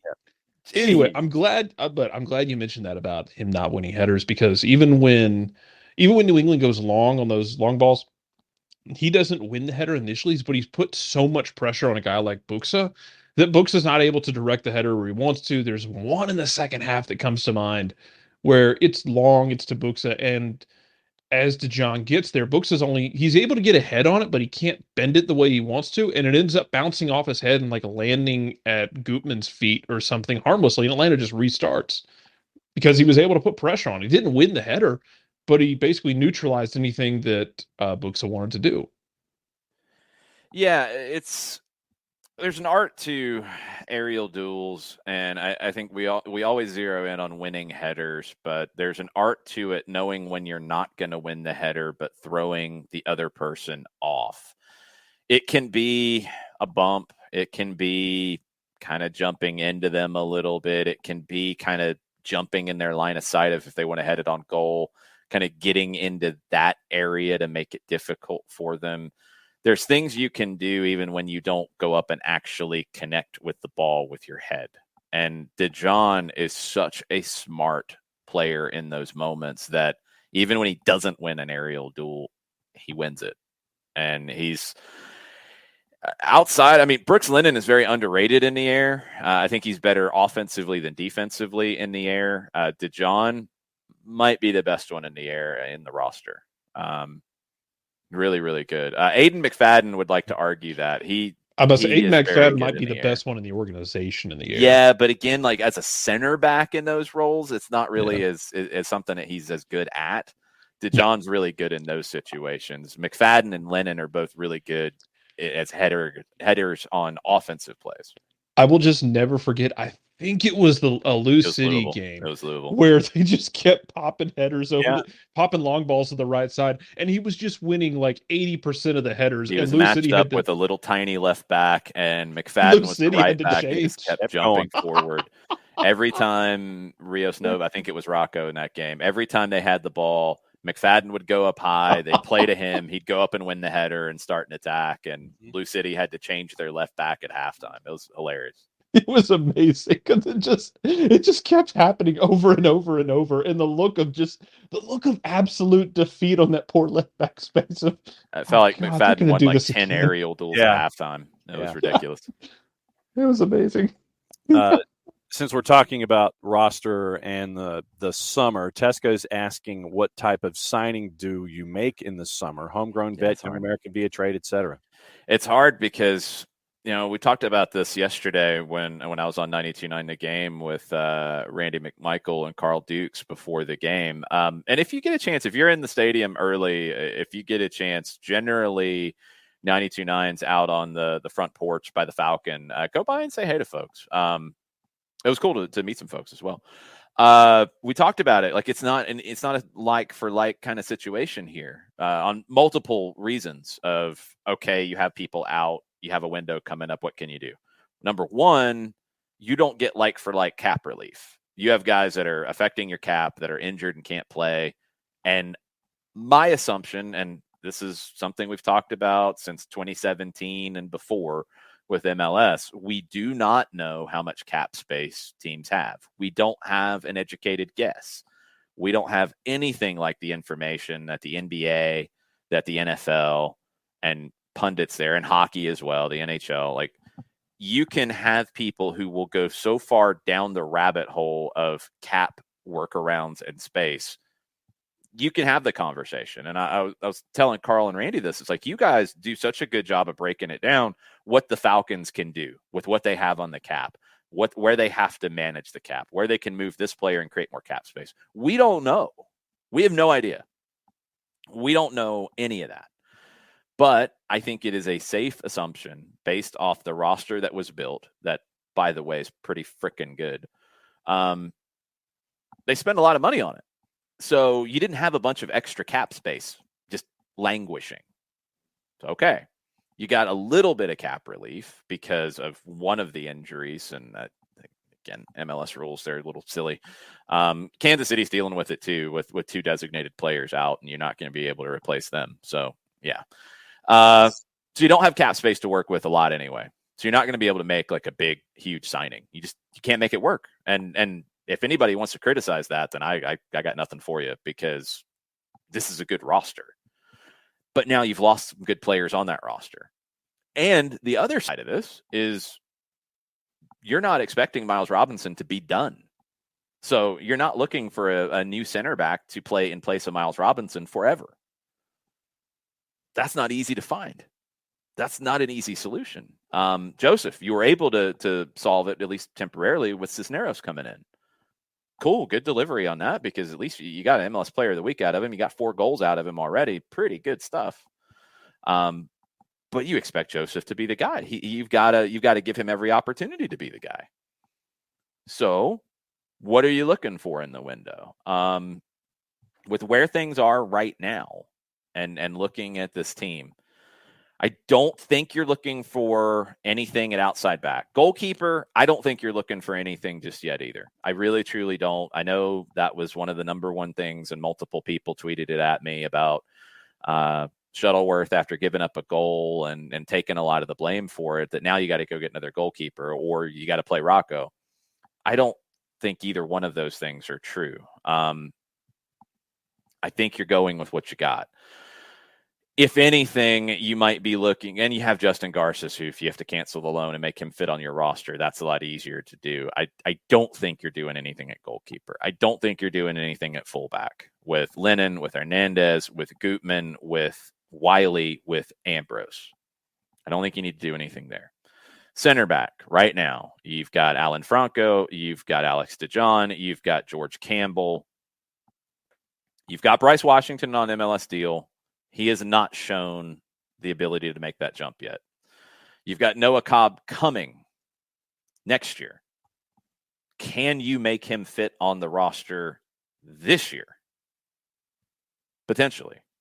And that would be a question for the roster nerds out there is, okay, you might not have a supplemental spot. You might actually have a senior roster spot open because of the injuries.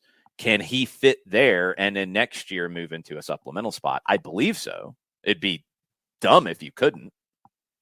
But he's not going to be crazy expensive. He's a homegrown. He would have a cap hit if he's on the senior roster versus a supplemental roster, but it wouldn't be a huge one. Can you make that work to provide the depth? He's been training with the first team. He went to Montreal. Maybe that's the move. And he might get a little more time than you would have expected this early, because you didn't expect him to be on the MLS roster till next year. I don't think you're going to be able to find, you're not going to go get a young center back, because why would they come here if Miles is going to take that spot? Outside of thinking they could then beat Franco out and jump ahead of Campbell, who's another young center back. So center back, I don't think you look for anything big. I wonder if you can make Noah Cobb a homegrown in July and go ahead and put him on the MLS roster and have him for depth. Because I think Cobb has passed Washington in the depth chart at center back. Midfield, even with losing Alonso, we just went through all the crowded situations there. I don't think you're looking for anybody. Maybe you decide to go back to what we talked about when Alonso was first injured, and you do look for a veteran to come in and be that fifth kind of a guy, but you've got Ibarra, you've got Hosechu, you've got Heinemann, you've got Sosa, you've got Sejdic. I don't know if you can really logistically bring in another one. unless you move one out. I mean, and like I said, Amar is kind of the odd man out of that group. But are you going to get somebody who's going to jump ahead of the others? I don't think so. I think Amar and his versatility is really important. So I don't know what you're doing there. The attack, we've went through it. You've got a lot of different options. Wiley factors in as a winger as well. Tyler Wolf's got to fight his way back into more playing time. I think he had a slight knock, and he's kind of fallen down the depth chart a little bit. He's went to some youth national team stuff. He's got to get back to where he was at the beginning of the year. Do you need another winger? I don't know if you do. And up top, you got to find out what you have with Joseph. You have pieces there for now. I don't know what you could go get in July, honestly. As we go through that and you go through the whole roster and all the position groups, there's not a glaring spot that I think you can easily go fix. I don't know what you go do in July outside of pieces to bolster what you have. What do you guys think? Yeah, and that's the key for me. I mean, unless it's something that, and I mean, you walk through the roster right now, and I don't know where you're looking.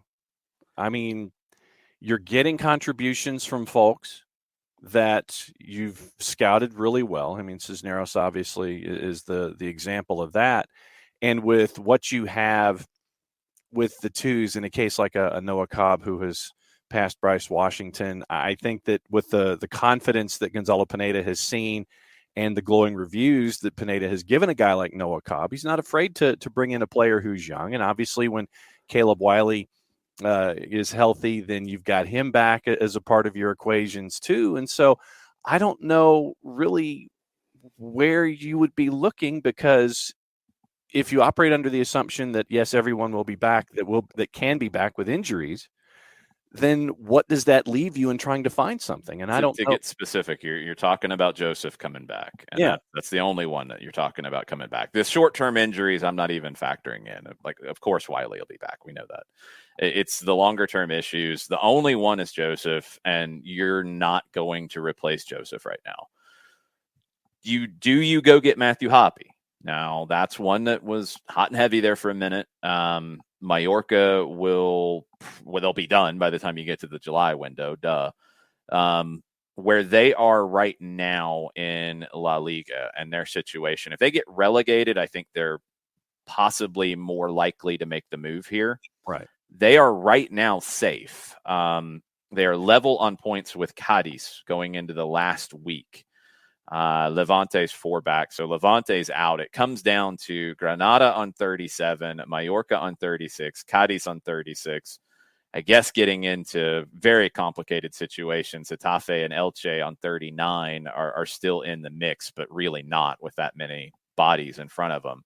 And you go into the last day for Mallorca, and they are, as I scroll down to find it, they're on the road at Osasuna.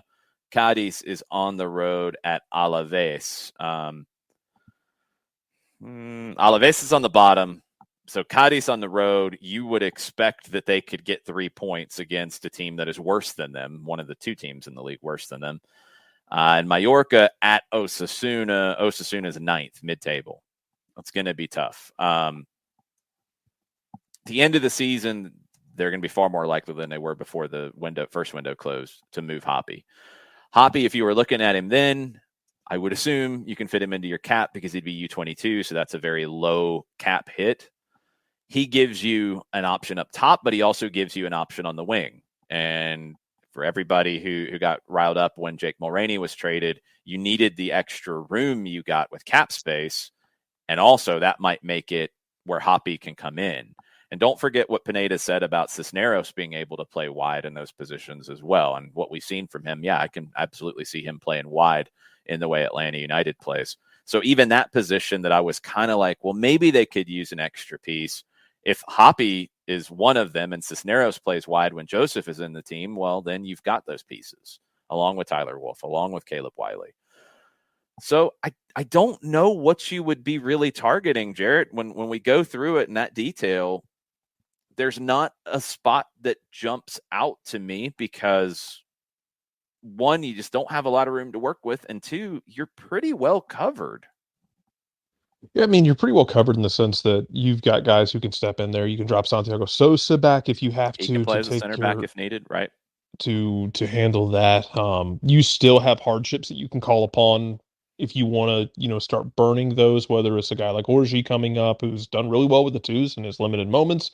Um, I think what do you still have? You still have a couple with Noah Cobb before you would have to figure out what you want to do there. But as a homegrown, that's easier than a lot of moves you can make. No. Yeah, not so much I was saying about Noah Cobb about the couple. Like you can use him between now and July if you need Yeah. to, Yeah, in you terms of can that short term call up. But talked about this after one of the other matches where yeah, you pieced it out. You can piece this with call ups if you have to and if get you to want July. one more, if you want number 20 on your game day to be an Yeah. extra center back just in case, you could rotate between Orji, between Washington, and between Cobb, and you've got 11 call ups and 6 appearances, 2 each between that. So you're good to get to the July window.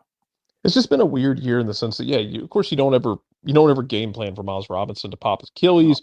You don't game plan for George Campbell to be picking up injuries and be in and out and not being able to step in and play and learn in those moments and take those lessons. So now you're looking at Alan Franco, and you're looking at Alex DeJohn going out there and trying to get the job done. And it's the whole idea of like, what about depth? Well, man, you're into your depth right now. Like you're digging deep into your depth. It was the same thing in the midfield for so long where you were you running out, like you don't run in those days where it's like a Marseille helping pull the strings in the midfield.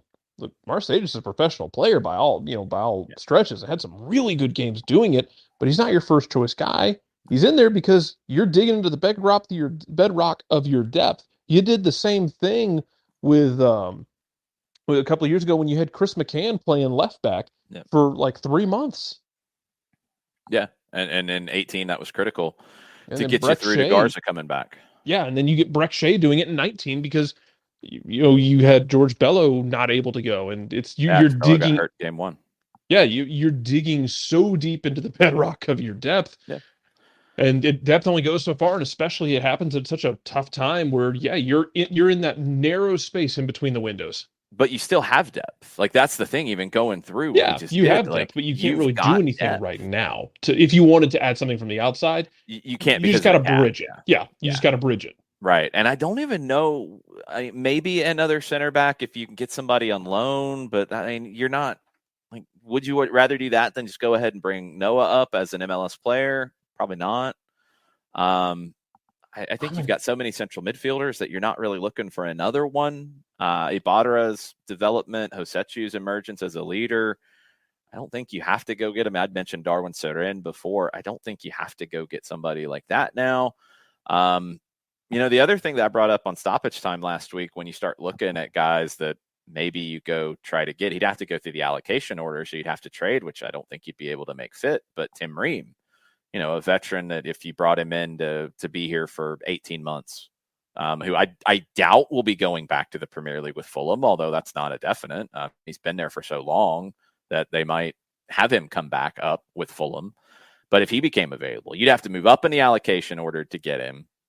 And then it would be that short-term thing of while Miles is coming back, you would have Ream who would slot in. But does Ream make you better with what you already have? I don't really think he does. It's not a knock on Tim Ream. It's just Alex DeJohn has shown you that he can play at this level and he can fit in this team the way they play.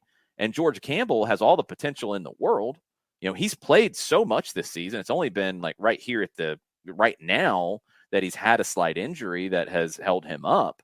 It was in Fort Lauderdale that he had it's a groin or something in his core that he had a pull. I think it's an adductor is what it's technically termed. And he missed the opportunity when Miles got hurt. He didn't walk straight into the lineup as I think he would have. And now Alex has stepped up. Okay, George, you can bring him along a little more slowly. But do you go get somebody like Ream or someone of that ilk with what you already have? Probably not. I just don't think you do. So the two veteran moves that I would have considered at various points, I'm not really now. And I'm looking more at a Noah Cobb. And, I mean, the only thing I could think of is if you feel like maybe you need a lockdown 6, maybe you're looking for a very defensively minded 6. That's about it. That's honestly about it. I'll throw one at you. There's no way they'd give him up for anything that you would need, but he's barely playing. Is Samuel Piette? Yeah. If Montreal wanted to give up Piette because they don't want to play Wanyama and Piette together, Piette is the most defensive 6 that I would seem to be available, who's very good. But would you go get him and disrupt what you already have in the midfield to use him to come into games late to close games out? Probably not, because you'd have to outlay a lot to get him. So it's a dance. Like, this is not teams overseas where it's go sign an impact player, go sign a big player because you got injuries. You can go do it. Go do what you want. You can't. You don't have the cap space. You lost big players in your team who take up big portions of the salary cap, and they're still taking up those portions, and they're not playing. So you can't just go get people to go get people. And when you take everything into consideration, I don't know if you really want to go get people. And that for me is the biggest thing in all of this, is going to get someone.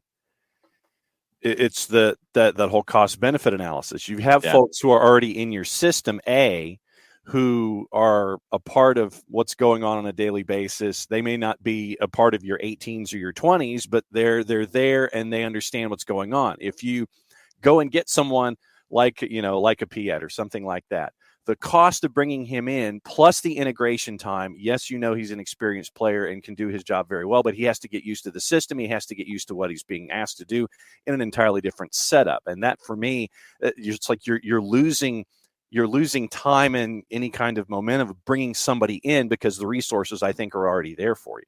Yeah, I just don't think you're looking to go get a starting center back or a starting 6 to replace those. And you're not getting a starting 9 right now. Now, look, Joseph might be back by the end of the month. Pineda kind of teased that it might be sooner rather than later. Maybe you'll see him before the June break. Afterwards, you'll see him after the June break, you would expect. And that's before the window opens in July. If there's an issue, then okay, maybe things change and you have to go do something bigger. But if you're already thinking about Hoppy, then that can solve any issues you might have with depth up top if you keep Cisneros, which I would assume that you would. I don't know if it's an either or. If you were looking at Hoppy in May, I'm thinking it's not. But if you keep both of them, then you're in pretty good shape. So I don't think there's an easy thing to go get because of the cost and because of what you already have. Let's get a couple more on the Twitch pitch before we go. Sure. I think it was Martha wanted to know if there was a Machop Chol injury update. Have not seen one in a while. His injury really worried me in preseason. I believe, and man, it's been a very busy last couple of weeks. It's probably affected my memory. I believe it was a knee. It was in the game against Chivas in Guadalajara. And it wasn't anything to the point that surgery was needed, but yeah, I don't think he is back in any way training. And I hate it for him because there would have been opportunities. Could there still be? Yeah, I just don't know a timeline on him. Nix, he says, Benny Feilhaber was on Goalcast talking about Sporting Kansas City 2 and how they hold winning right up there with development and learning to play like a first team. Mm-hmm. He said that if a player doesn't learn how to win, they can't fully develop for higher levels. Wanted to know what you thought, because the two seem to have a different approach. Additionally, does this change at all in MLS Next Pro next year? Question: how many Sporting Kansas City players have you seen come up through their second team and impact the first team? Not many. How many Atlanta United 2 players have you seen come up through the second team and impact the first team? Plenty. There you go. I think winning is part of it, and Tony Annan has said that. Matt Lowry said that when we talked to him from the academy perspective. Stephen Glass said that about the 2s. Jack Collison says that about the 2s. It's obviously part of it. No, I do not prioritize winning for the second team over development. And I think Atlanta's track record speaks for itself. Also on the board, Burns says that Major League Soccer needs to rethink their season-ending replacement rules. The cap, Yes. it doesn't make sense to hamstring teams so much. 100%. I totally agree. It doesn't happen a lot, but when it does, it's glaring. And we had the conversation in 20 with Joseph. Kansas City is wrecked by it this year with Polito and Gadi Kenda. Atlanta's wrecked by it with everything they've dealt with. So I don't like it at all. There should be more cap relief. It doesn't mean you get cap relief later, but you should get cap relief in the season where it happens if it's a season-ending injury. And if that means a team can then go get somebody and replace them, and then they have to figure out their own cap next year, well, so be it. You already have those rules, and we've seen teams sign 4 designated players and have to get down to 3 before the roster situation. And Gio Dos Santos got bought out, and we've seen that happen. So do it. Like it's dumb to hamstring a team in a season where they have a season-ending injury that there's nothing they can do about. It's dumb to make them suffer for a year. Make them figure out how to be cap compliant the next year. That's fine. But if somebody goes to the season-ending injury list, it should be pretty much like for like in cap replacement, in my opinion. I don't know why it's not. I disagree with the setup that it is currently. Tesco wanted to, he says, you may have covered this. He apologizes in advance. But, okay. But Tesco wanted to know, did I hear MLS has centralized VAR in Atlanta? No, they haven't. They're oh boy. This became more of a talking point yesterday than it probably should have been. So Jonathan Tannenwald tweeted Saturday night that he didn't exactly say that was permanent, but he said that they have done that. I mentioned week 1, Max Bretos saying that they did not have on-site VAR for the LAFC game. That was the first time I heard about it. Pro has not said anything about it. MLS has said nothing about it. Jair Marufo was at the Benz yesterday. He was not in a bunker somewhere. He was at the Benz. It sounds like there was not somebody on site for the Philly Red Bulls game. There have been people on site, and I guess people off site. I'm not going to knock on the VAR room to see if somebody's in there. I'm not doing that at all the games. But there have been like a games. Really good way to get kicked out. Yeah, I mean, I'm sure they probably have my face on there somewhere for what I've said about referees, so probably not allowed anywhere near that place. There have been games, it sounds like, that they have not had on-site video assistant referees, but there has not been an announcement or a policy that across the board that's not happening.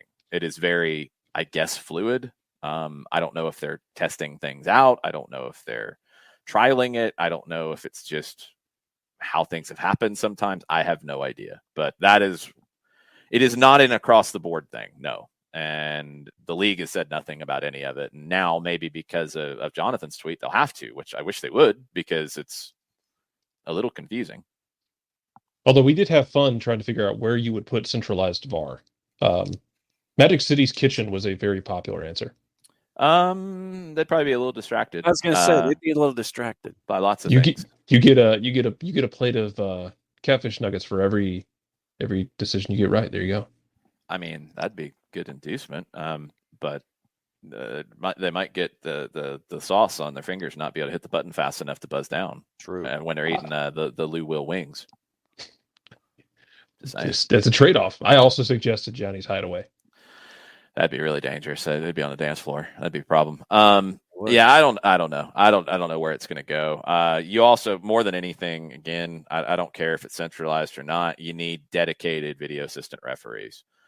If it is centralized, you have to move to dedicated referees that are doing VAR, and that is all they are doing. They're not working in the middle on games. That has to happen because it is a specialized skill set.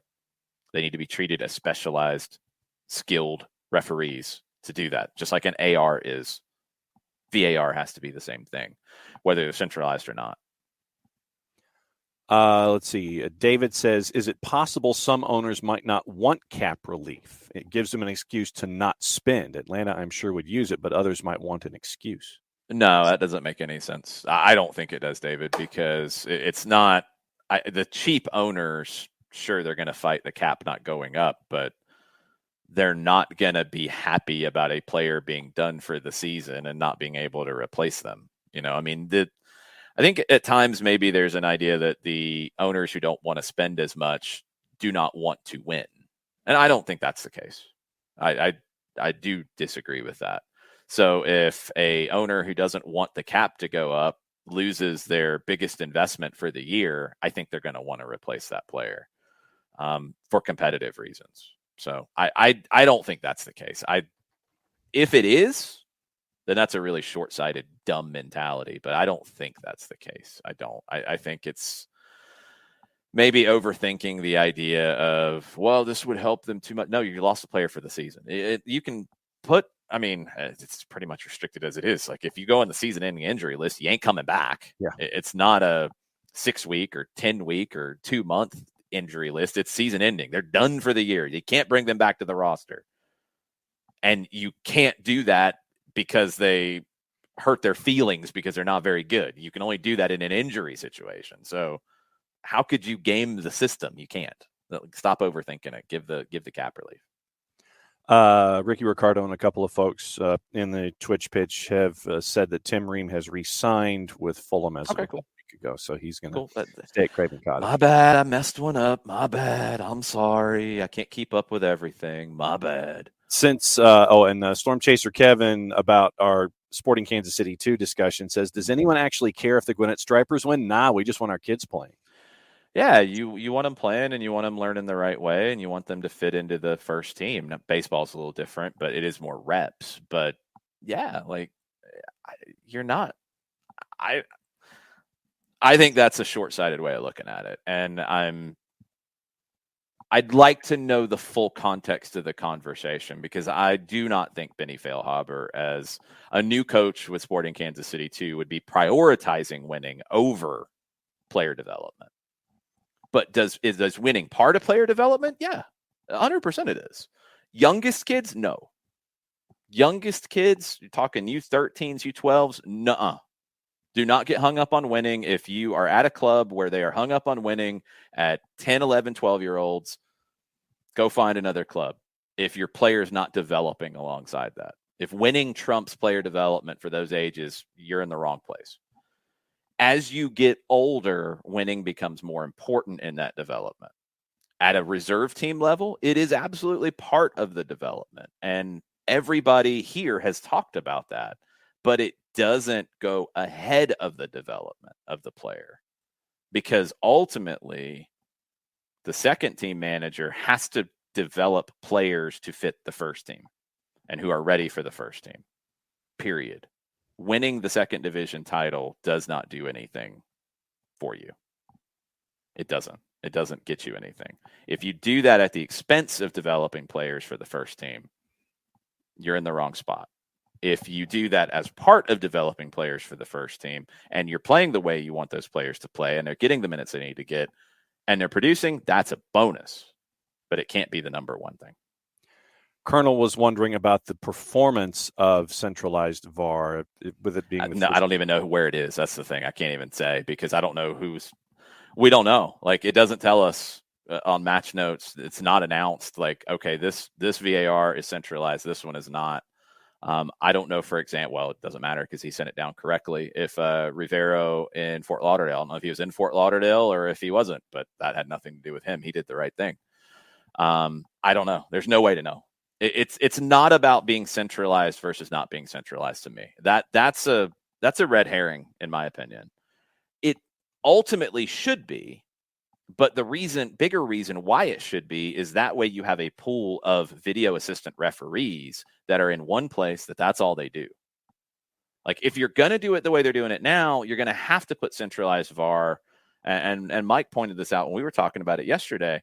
If you're going to do it now where you have people who might work on the weekend as a center referee and then do VAR the next day or whatever, you're going to have to put the centralized VAR in Atlanta, in New York, in Chicago, in an airline hub. You know, like NBA referees, a lot of them live in Peachtree City because it's very easy for them to get to the airport and fly anywhere they need to fly. You're not going to put centralized VAR in Columbus where you might have to take different connections to get there. No, if you're going to do it this way, if you're going to do it where that's all they do and they live in Columbus, well, then, okay, cool, whatever you want to put it. But it's a to me, it's not about being centralized makes it better.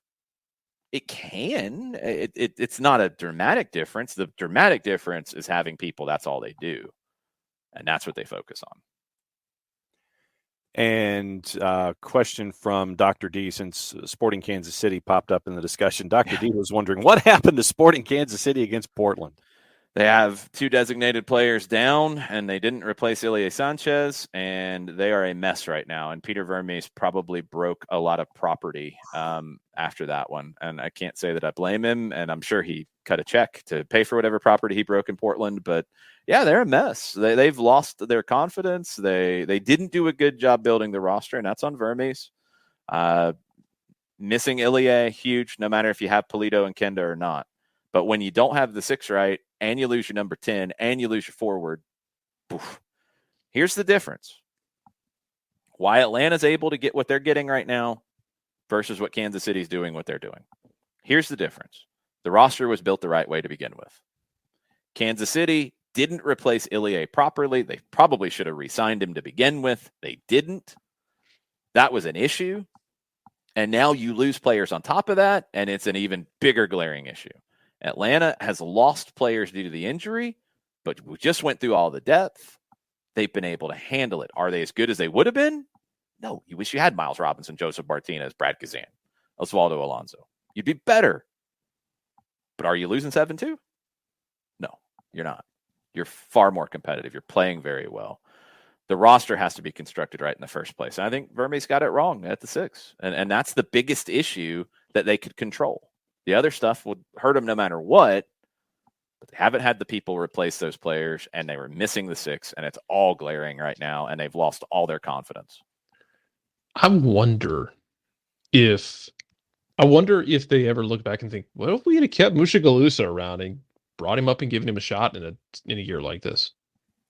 He'd be playing instead of Russell or Shallowy, and you're not going to do that. Yeah, he's not a true 9. At least get an idea if you know if you have something or not. Because Jesus, I don't know if you did. I mean, if it's something that we can fool ourselves a little bit with performances at the 2nd division level, and it goes that's why I ask it, because he was great at the 2nd division level, and I'm very curious if he has that to do it at the 1st division level. I don't know. Nobody else thought he did because he signed with Louisville. Yep, there's that too. I mean. If he'd went to another MLS team, then that would have been a bad look. But he went to Louisville. He's a good player, but as a wide player in Kansas City, he's not beating out Russell or Shallowy. It's the 9 that they really needed to have, and they haven't. I mean, they cut 2 before the season started. It's weird. Like the whole roster construction going into 2022 for Kansas City, you can write a thesis on it. It's a problem. I know of a certain American striker who appears to be on the outs in Scotland that they might want to call. I don't know if they can fit it in the cap. I don't know what they can do with that, but yeah, that would be one. I felt like they should have went after Jossie Zardes in a big way. They didn't. I feel like they should have went after Josie Altidore in a big way. I don't know if they did. The Polito injuries wrecked them, but the bigger issue is losing the 6, and that was one they could have done better with. Michael Head, why does it seem that MLS has a cloak of secrecy in quotation marks about everything? No transparency on the cap, no transparency on salaries, no transparency on referee discipline, etc. Well, okay, hold on. Let's go through each of those that they don't have transparency on, because it's not all on MLS. Okay, start with the first one. What was it? No transparency on the cap. The NBA and the NFL, unless I am mistaken, do not publish cap numbers.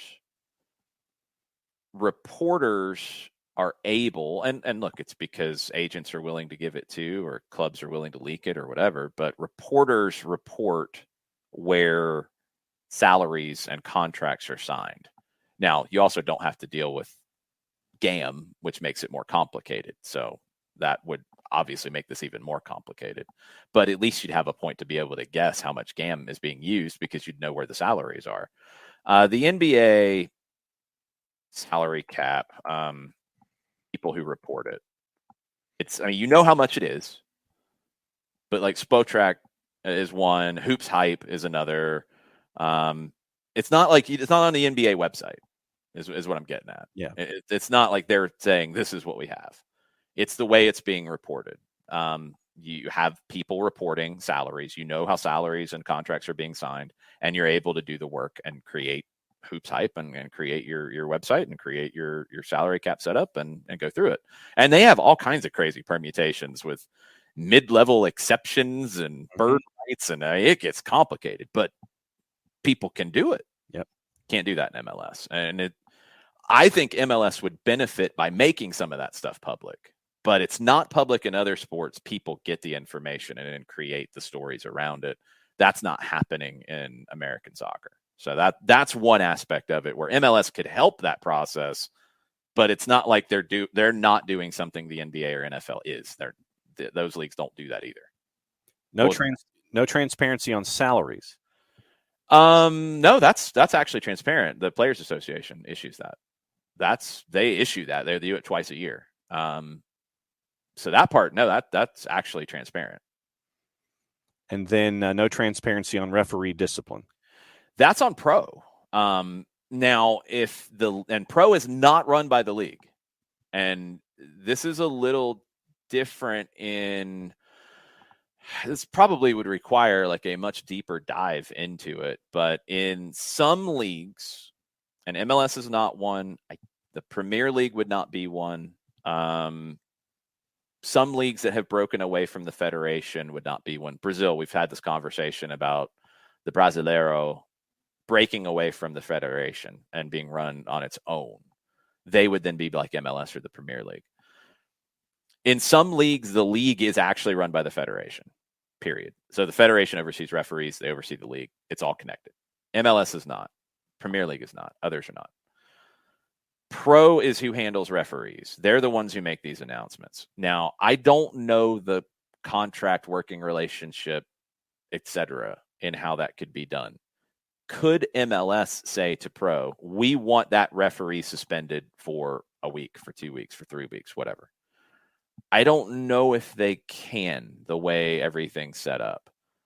I do wish Pro was more transparent in Jair Marufo got this call wrong.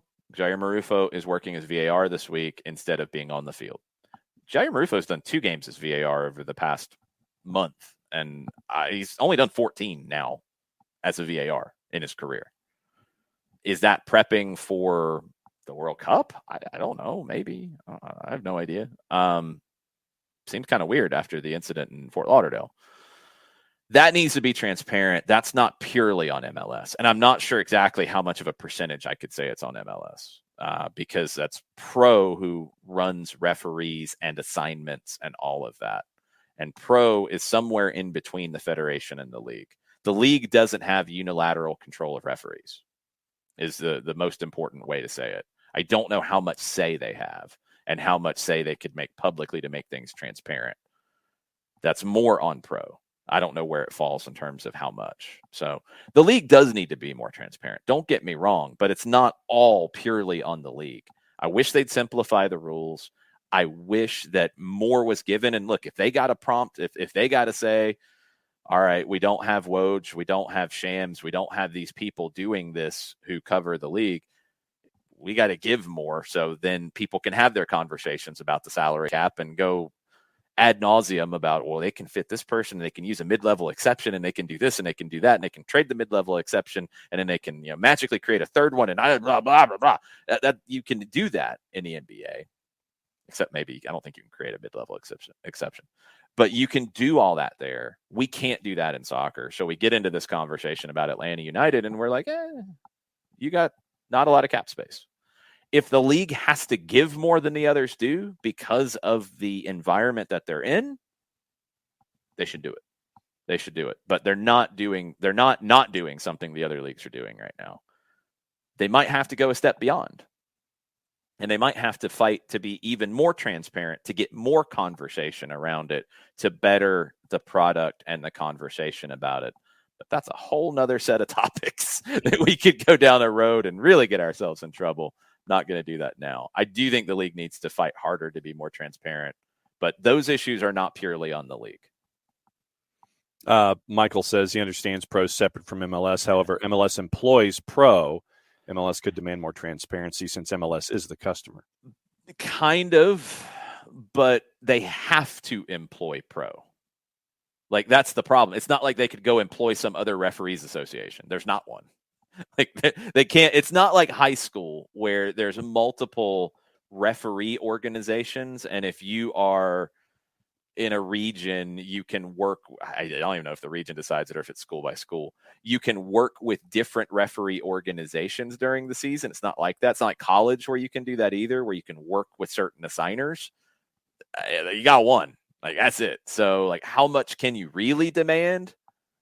They're the customer, but it's a monopoly. Yeah, they can't go anywhere else. So I don't think it's quite that simple. A couple on the lighter side to wrap up with, and they're both from Badger. One, Jarrett, to your discussion on Twitter yesterday, Badger is suggesting Tyler Perry Studios for the location for centralized VARs. Big Mama gets on VAR's case whenever they blow a call. Okay, I would accept it. Hell, I don't know, man. Make them go to like Atlanta Motor Speedway or something. Make them sit in the infield at AMS. And because we're getting to that point where you're getting into that mythical area of, is Atlanta or is it Atlanta? Because one is really Atlanta, the other one is, hey, it's Atlanta because we don't want to explain this to someone who's not from here. Yeah. And then apparently Badgermon is going to be at the Sporting Vancouver match on the 28th, and he's just canvassing the over-under on goals. It could be 512. Might be. So I'll take the over, and whatever the juice box number is, I will take the over and run. Yeah, we'll see. We'll see where that goes. Vancouver, like someone pointed out that like Vancouver's wingbacks aren't very good, and now every time I watch Vancouver, I just watch their wingbacks running 10 yards behind every attack, just helplessly, like the slowest gazelle getting chased by a lion. Yeah, that's about right. Okay. So that's going to do it for us. We will be back for soccer over there tonight, 7:05. We'll get into all the other leagues around the world. I am making an executive decision, and we are taking tomorrow off. We are not doing a live show in the morning. I apologize to Dylan Butler in advance. We will get an interview with him later in the week, or we'll get him on later in the week. We're taking the day off. I said I was doing a staycation. Part of a staycation is going to involve a golf course. And I'm taking these two knuckleheads out there with me. How's that going to go? Probably badly. But we are not doing a live show tomorrow. We are taking the day off. And I don't have to fake it like Ferris Bueller, like I'm sick. Taking the day off. Yeah, that's fine. I just had 31 flavors. Taking the day off. I just imagine the Discord is just going to be wondering like how many ways they can phrase out and how many ways they can come up with how the three of us golfing would be just a disaster. I mean, I think they're mostly going to focus on you being a disaster on the golf course. Why me? You're tall. Your swing's going to be weird. And I think that you have played the most infrequent of the three of us. Oh, by far. That part is absolutely true. It's going to be strange. It's going to be, it's a lot of very long limbs just doing a lot of very unnatural things. Yeah, that's the part that's going to be concerning. I think I can handle that, though. I might have to look away sometimes during your swing. I don't. All I know is that swing habits to creep in. All I know is that last time I went to Topgolf, we learned, friends of mine and I learned that line you're supposed to stand behind for safety is a little too close, actually. Yeah, this is going to end badly, but at least it will be entertaining. So no live show tomorrow. We will be on a golf course instead. We'll be back with a live show on Wednesday. We will do soccer over there tonight. No show Tuesday. Show Wednesday. Stoppage time Wednesday. Then I'm, after the show Thursday, heading back up to Nashville because I live there now, I guess, and getting ready for another game in Nashville. Could be worse. Could definitely be worse. The demanding video of tomorrow. Maybe there will be some video, especially of Jarrett and his flamingo-esque swing or whatever. It's ostrich. I don't know what crazy dodo bird. No, it's not going to be I've seen the Happy Gilmore thing. It's not going to be that. It's more no. It's more of like I spent most of my life swinging a baseball bat. And so I have been known when swinging a golf club to occasionally bring back like a toe tap into a golf swing. That's kind of weird. You're welcome. Yeah, this is gonna be strange. Maybe we'll get some video of Jarrett if it doesn't break our cameras. We'll see what we can do. We make no guarantees. But yes, tomorrow off, tonight, yes, Wednesday, yes, Thursday, yes, Friday, yes, and then game in Nashville. So y'all have a good rest of the day. We'll see you for soccer over there tonight. Much plati, y'all. Much plati, y'all. Much plati, y'all.